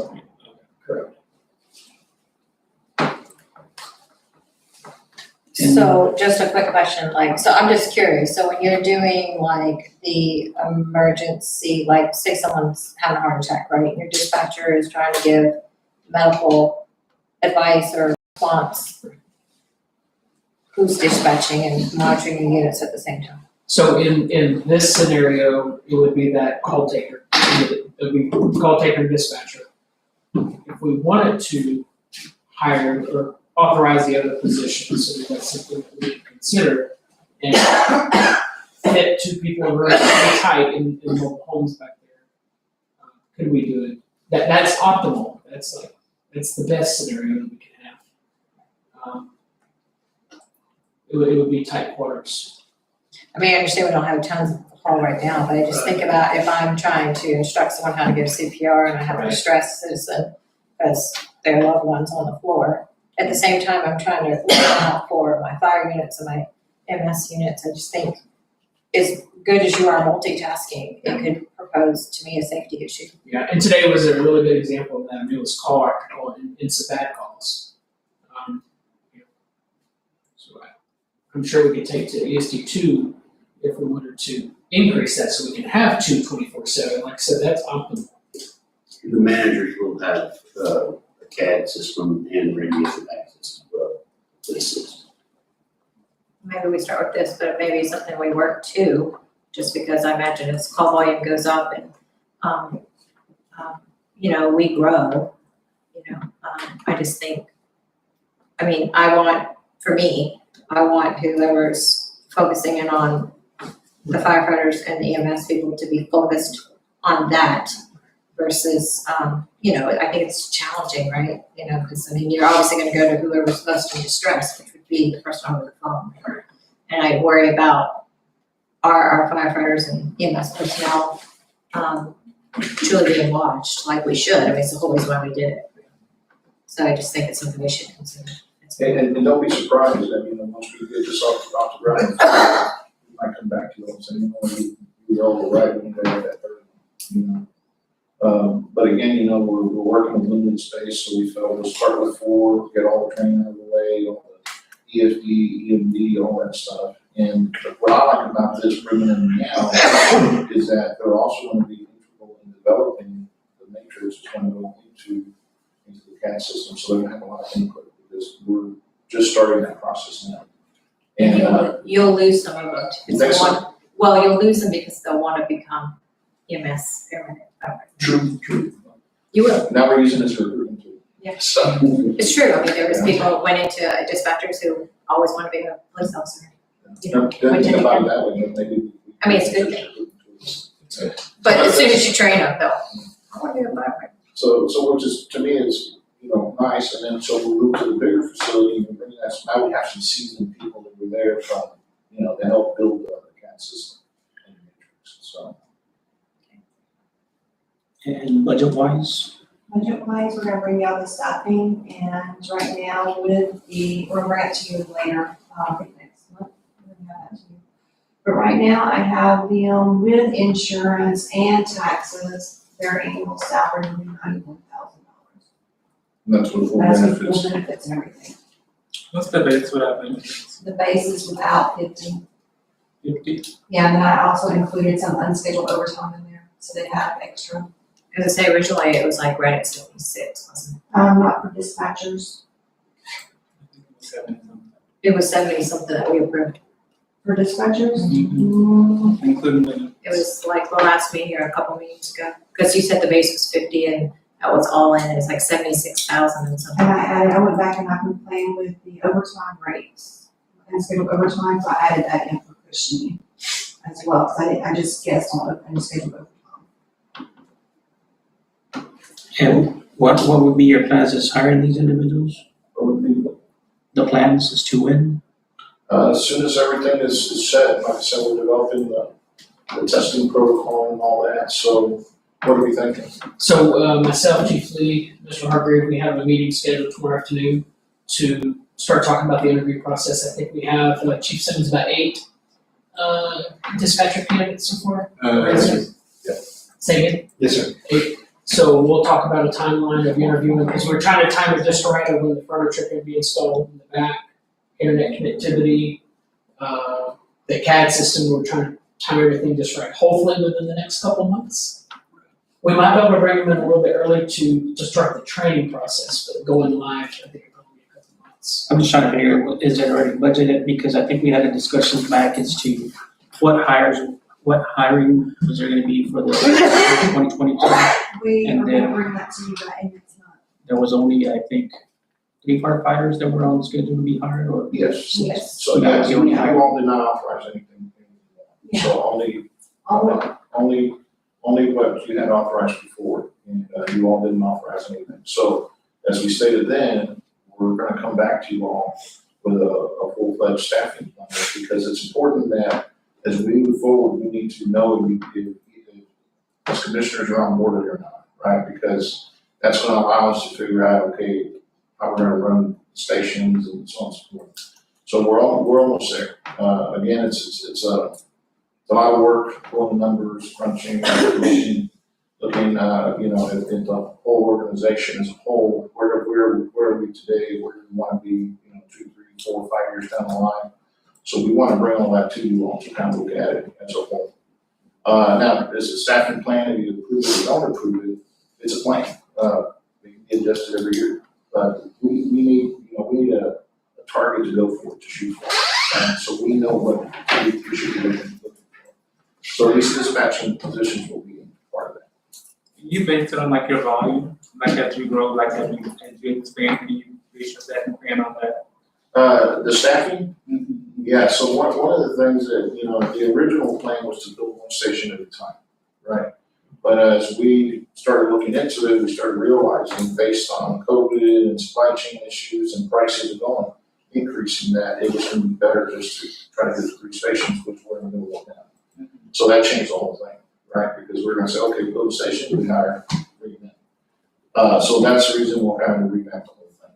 And bring it back to you all so you guys can look at, give input, offer concerns, those kinds of things, so we can get to where you are comfortable with. I think like volume and efficiency will be very important, because when I'm overstaffed, but now it's not, the volume's not there. Are you currently having any issues with the PD dispatching? I think everybody's a little different. I think a lot of it depends on the dispatcher. Again, yeah, just little things here and there. Some dispatchers are great, some dispatchers, But overall, where we were last year, no offense, and last year it has improved. We've seen some improvement. Okay. But again, and it's nothing, against dispatchers or PD. My concern was our people's safety, especially in the evening time, early morning hours when they're responding out in the middle of the desert and there's nobody there to answer, right? And so between all the chiefs, we were doing that. We were, there's a call, even if we weren't responding, we're listening in case someone needs help or having more resources. So it has improved. So it has improved, but not to where I would like to see. That's just my personal. Have you had any monthly discussions as to what issues are coming across? And So the line of communication definitely is a lot better. Anytime we have issues, the chiefs told them, send them directly to Ms. Monteras. And I believe we do good. We're getting a lot better response now in addressing those issues compared to the past. So that is an improvement. And Chief, if I can just correct one thing, we have 7 resumes. Chief Simmons just from the city. I liked your number of 76 better than 91. So it's almost half a percent. It's gonna be, split too. And then I just guess at overtime hours, because you never know overtime hours are gonna fluctuate. So I just try to keep it a little high, so we actually have some people in there. So that should be good. If your base is 50, do you offer 40 or do you offer 50 out of the gate? Sorry? If your base is 50, do you offer 50 to? 52, you offer them 50, and then that also includes their other benefits that goes into it. Because we pay a lot of things out of that we pay 100% of a lot of stuff for their benefits. So we pay 100% of all the employees, unless they want gold, then they pay $25 a month. We have different plans, so it depends, but we pay the majority of all of our stuff. And then we also budget in, or we actually match 200% of testers. To the work. So, yeah. So, and then it's 100% for the employment. It's not all, yeah. And Just again, things like you said, like your base is 50, like do you negotiate or everyone gets paid the same 50, like there is no start? Yeah, so we created a compensation plan that basically has 10 steps for each position, which was approved 2 years ago. And the reason we did that is we knew we were gonna have to go out and find certified, qualified people, because we're gonna come in at the ground running. And so that way it allowed us, like, here's our entry step one, and you told, just finish the academy. But if we had someone with 10, 15 years experience, then we could offer a little bit more and say, hey, based on your experience, we want to offer you this. So most of our personnel that have been bringing in usually we come at step one. Unless we have a communicator or dispatcher that have maybe 10, 15 years of experience and, does well in the interview, does well in the protocol testing and all that, then, the assistant chiefs might come in and say, hey, we feel, we want to bring this individual into step 2 or step 3. And those are discussions that we have. It's not a given. We'll have discussions with the resumes, with the experience, look at all the testing results to make sure that, hey, we're going to offer that is because, And ESD2 is already approved. Yes, I used you to approve it, about 2-3 months ago. And so that's the reason we opened up those positions. Initially, we opened them up just for EMS. And that's the reason we have a set of applications at this point. Now, I won't lie, I'm really happy you guys are considering it because our goal is to train them for both.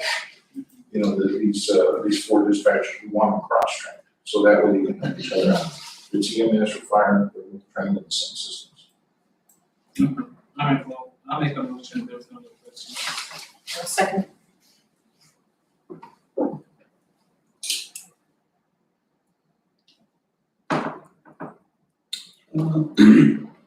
Made a motion by Commissioner Jackson, second by Commissioner Riker to authorize to hire 2 dispatchers. Any further discussions?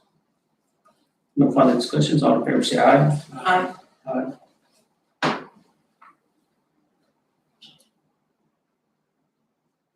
4.6, discussion possible action on Take Us Proud sponsorship. So Commissioners, the only reason we put this back on here, as you know, this was something that Mr. Leo, I think Paulie also came to the meetings and presented in partnering up with the city to do this Take Us Proud. So the reason we're putting it back here is unfortunately SB2 does not want to participate.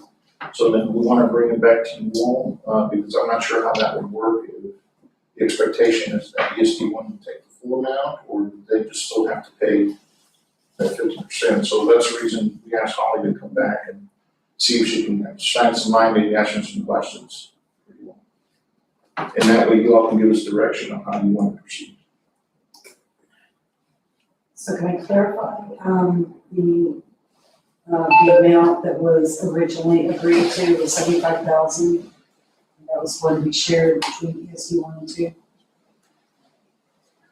If that's the case, I would prefer to speak with the city manager and get his input.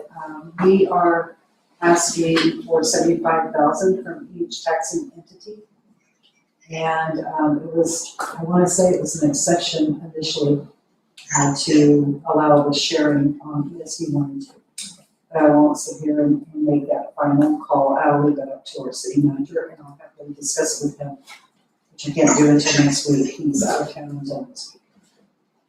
Commissioners, is there any comments? I would just be curious as to what other entities would say if we were to only maybe pay half of the 75.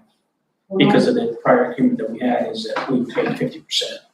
And now we voted.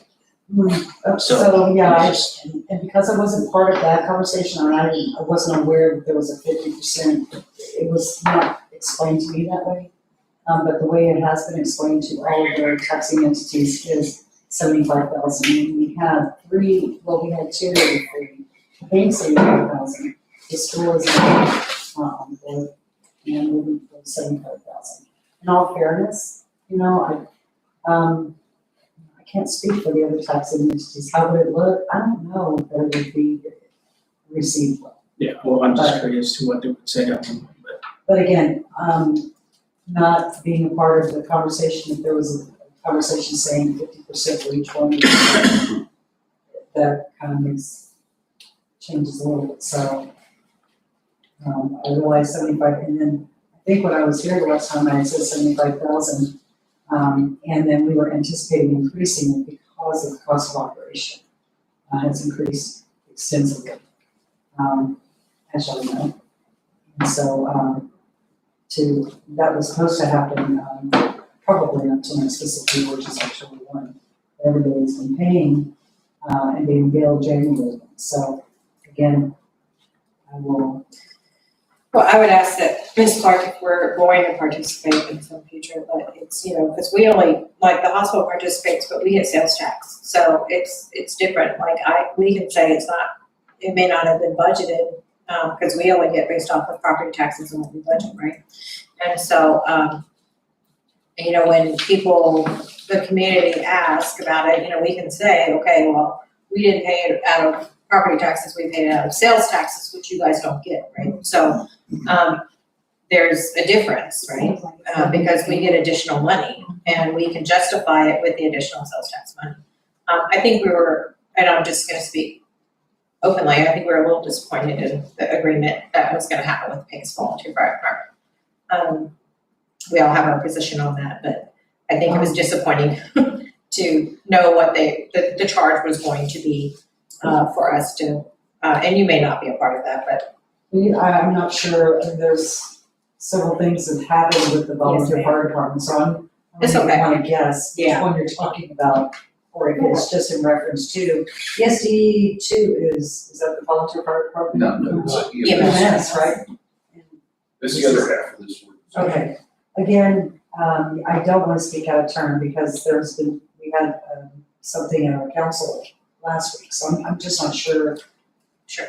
No, we What don't you're respect referencing. that you want to get back with the city manager, I guess we'll table it until. I would probably. It's okay. Then it's hard to get caught up after.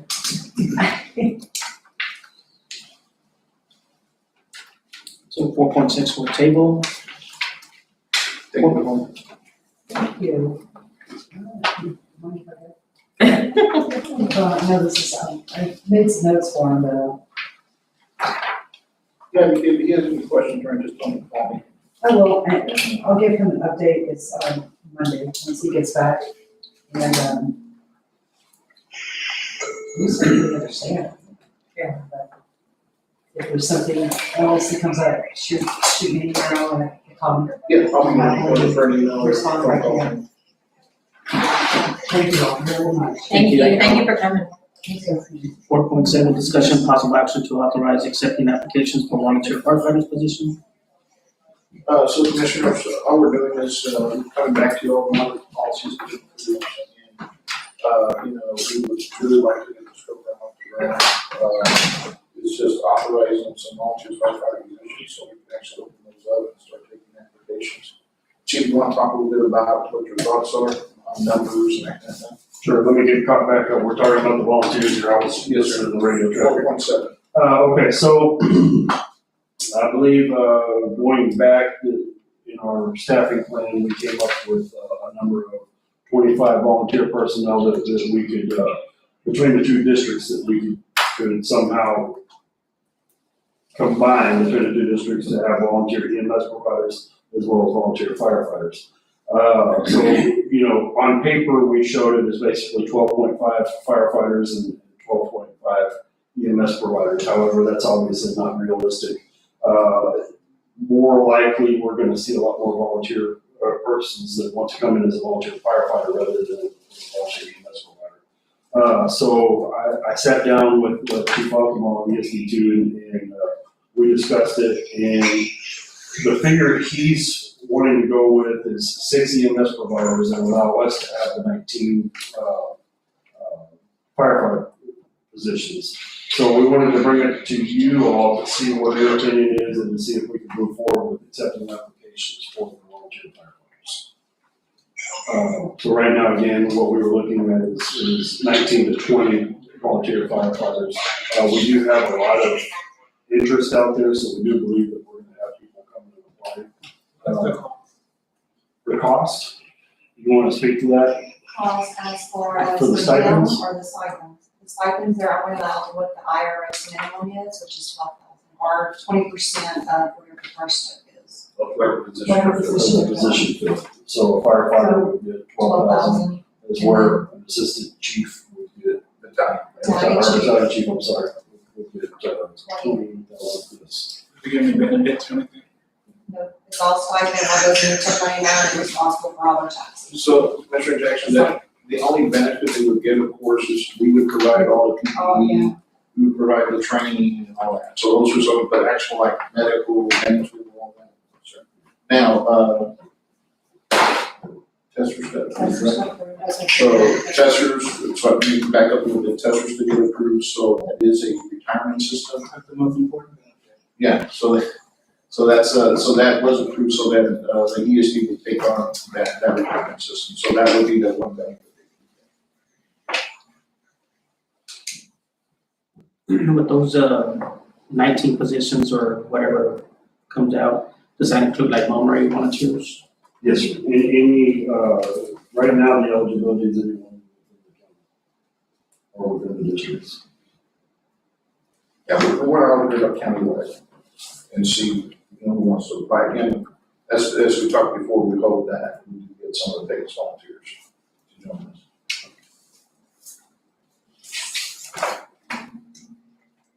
And what about the assistance chief, volunteer chief? Has that been filled? No, sir. Any applicants on that? We haven't opened that position up, because in the staffing plan, we're adjusting it, so we want you all to approve. So how do they work, like, are they stipend whether they work or not work, or do they have to put like a certain amount of time to? So there is, we can provide those to you, there were some policies that were approved, I was at last meeting, I think. That kind of stipulate, the requirements to remain in good standing, so definitely, come in and do training, we want them to also go ahead and respond to emergencies and that kind of thing. So the way we're looking at doing this is kind of they would sign up for, hey, I can come in for 4 hours, they come in.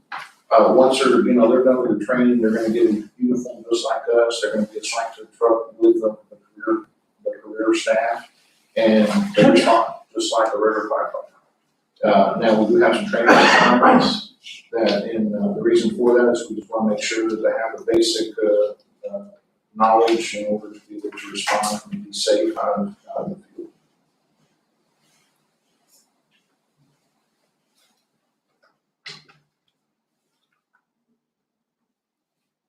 Motion to approve, support the volunteer fire department, so I make a motion.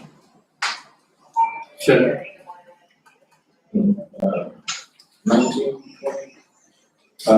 Is Chief Altamont, his reply to me when we were discussing was basically, 6 personnel would be the max he would want on this side, so he was willing to come down with it if he wanted to go with county. I'm sure they could be fine with 5.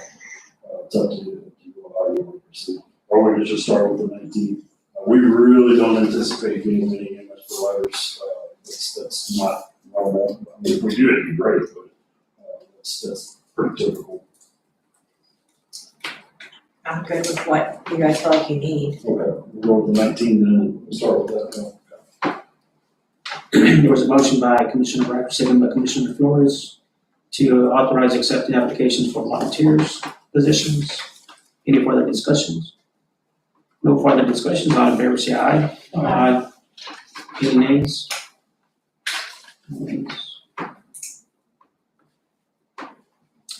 4.8, discussion and possible action on matters of mutual interest regarding security cameras and First Keystone. So Commissioners, I put this on here, we had the developer, Mr. Price from First Keystone reach out to us.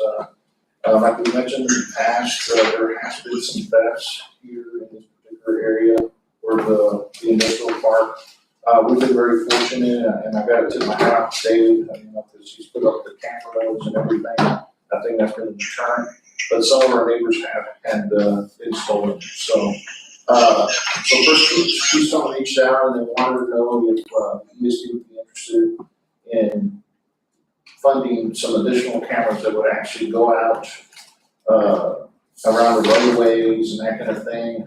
David, help me out here. It wasn't just cameras, right? This was also going to be license plate readers. Well, it's a camera. Okay. And it has the ability of Utilize. AI that can pick up license plate numbers and determine whether it's a vehicle. So can you open up what the cost was? Now, keep in mind that this is something that ESD one's interested in. I'm also going to bring it to ESD two.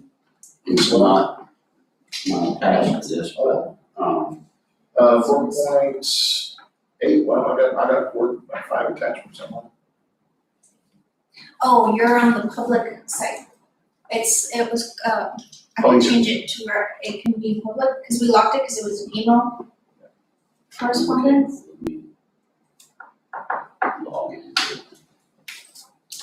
So I guess while they're putting that, Commissioner, is that something you all would be interested in, or is this something that, like I said, Who are we sharing the cost with? First Keystone, which is the developer of this industrial park here. Now, I will say this, and Tessie, and vouch for this, I mean, we also pay into the Property Owners Association, which we just finished paying that for the second, I think it's the second year. And again, it's my understanding, he's trying to, share the cost with the other, property owners in this industrial park, which right now there's only 2 of us. Do you currently have surveillance? Yes, around our facility here, yes. Like I said, David's done a phenomenal job. We got internal cameras, external cameras, and then once they put our lighting in, it really, lights up the area. And I'll be honest with you, I think that's been one of the biggest deterrents. Now, keep in mind, our guys now, especially because we have 24/7, 365, our guys, when they come, they come resurface bottles here, so they're in and out all throughout the evening and morning, so. I just think long-term, we're not gonna really need it, and because, like you said, we're 24/7, who's gonna come on our property?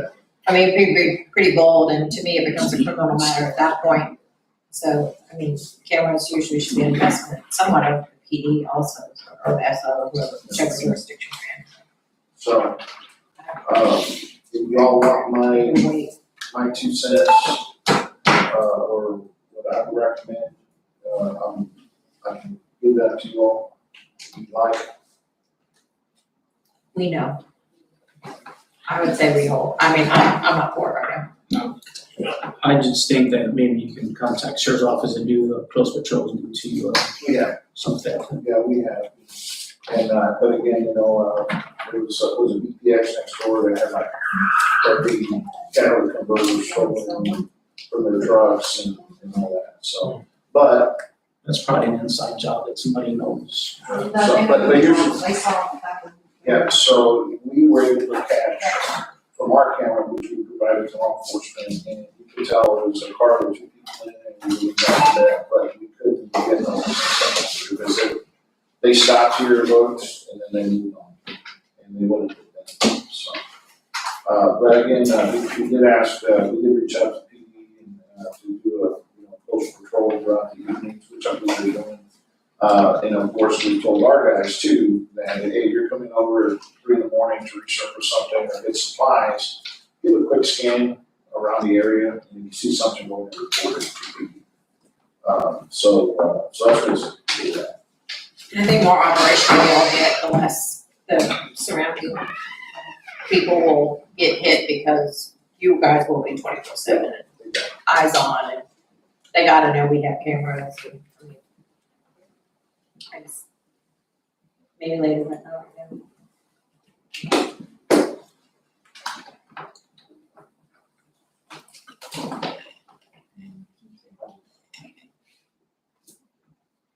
And just like I said before, I will bring this up next week with ESD2 to make sure that I get there as well, so. Do you just want to see that interesting this time? No motion. Need to no interest. Just so I can have some notes that we take no interest in it this time.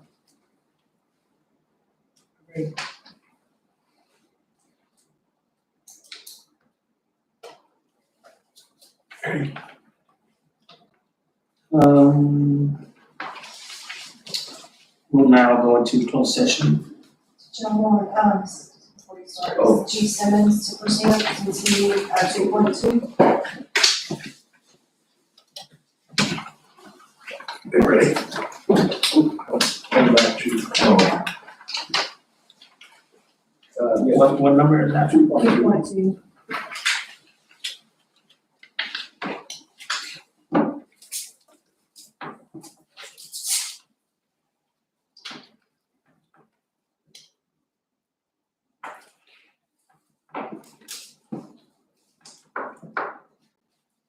Yes, sir.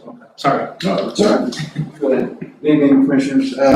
In regards to our recruiting needs, our current recruiting needs, we are still conducting due diligence and background checks as a result of April 13th and April 22nd,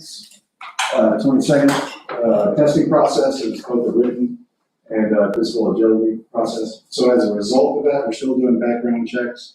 So our vacancies are still at 7. And those vacancy breakdowns are 3 firefighter EMTs, 1 AO, and 3 paramedics, which would give us a total of 13 on each shift. Currently, we have A shift has 11 hired personnel, B shift has 10 hired personnel, and C shift has 11 personnel, with a total of 32. After those 7 positions are filled, that will give us 39 for Station 1. And then we'll start looking at recruiting for Station 2 and Station 3. If I can comment on the volunteer program, we do have 8 firefighter candidates, and ironically, some of those Valmarais volunteers have applied to be a firefighter candidate. Now, the difference is, the firefighter candidate is it's an expedited fire academy. Similar to what we just got through with both on our EMS and fire side. And I believe all the volunteers from Valmarais have applied for that firefighter candidate position. I just wanted to throw that out there. But there is a definite interest. So there's interest, but Absolutely. they haven't applied. They have not applied, they Yeah, just, so I was gonna say, we don't have any positions open right now. they've expressed interest. Interest. For the firefighter candidate, we have submitted resumes. Just Okay, resumes. but we don't have a position open. Right, no. So, yeah, so you're just looking, they're interested. Yeah, they've given us intent, that they want to apply. That's all I have. Any questions? Thank you, Chief, appreciate you. Thanks for coming back. Busy day.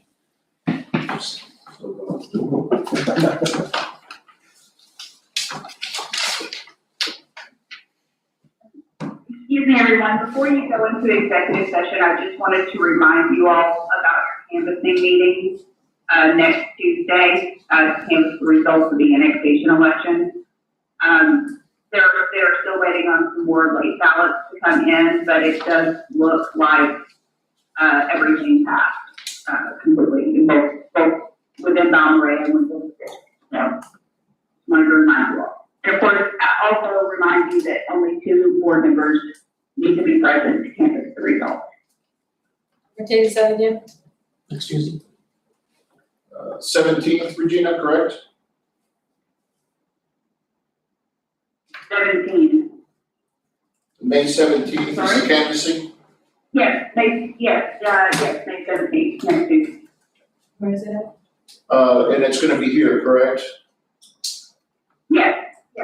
It'll be right before ESC 2's meeting. So, okay, so 5 o'clock, I believe is the time I remember. Yes. So it'll be That's next Tuesday, 5 p.m. You're for ESD on the campus. Anybody has interest in it? I was just saying, I'll be able. You wanna attend? You bet. Yeah, it can be. It doesn't matter unless somebody else wants to do it, I can do it. And you can attend unless you just can't make it or Jackson can't make it, you can just send out a text. And, Monica, you'll send something else off that, as well, right? Yeah, because, the time is a little different, come in at 5 p.m. right before the USD2 meeting.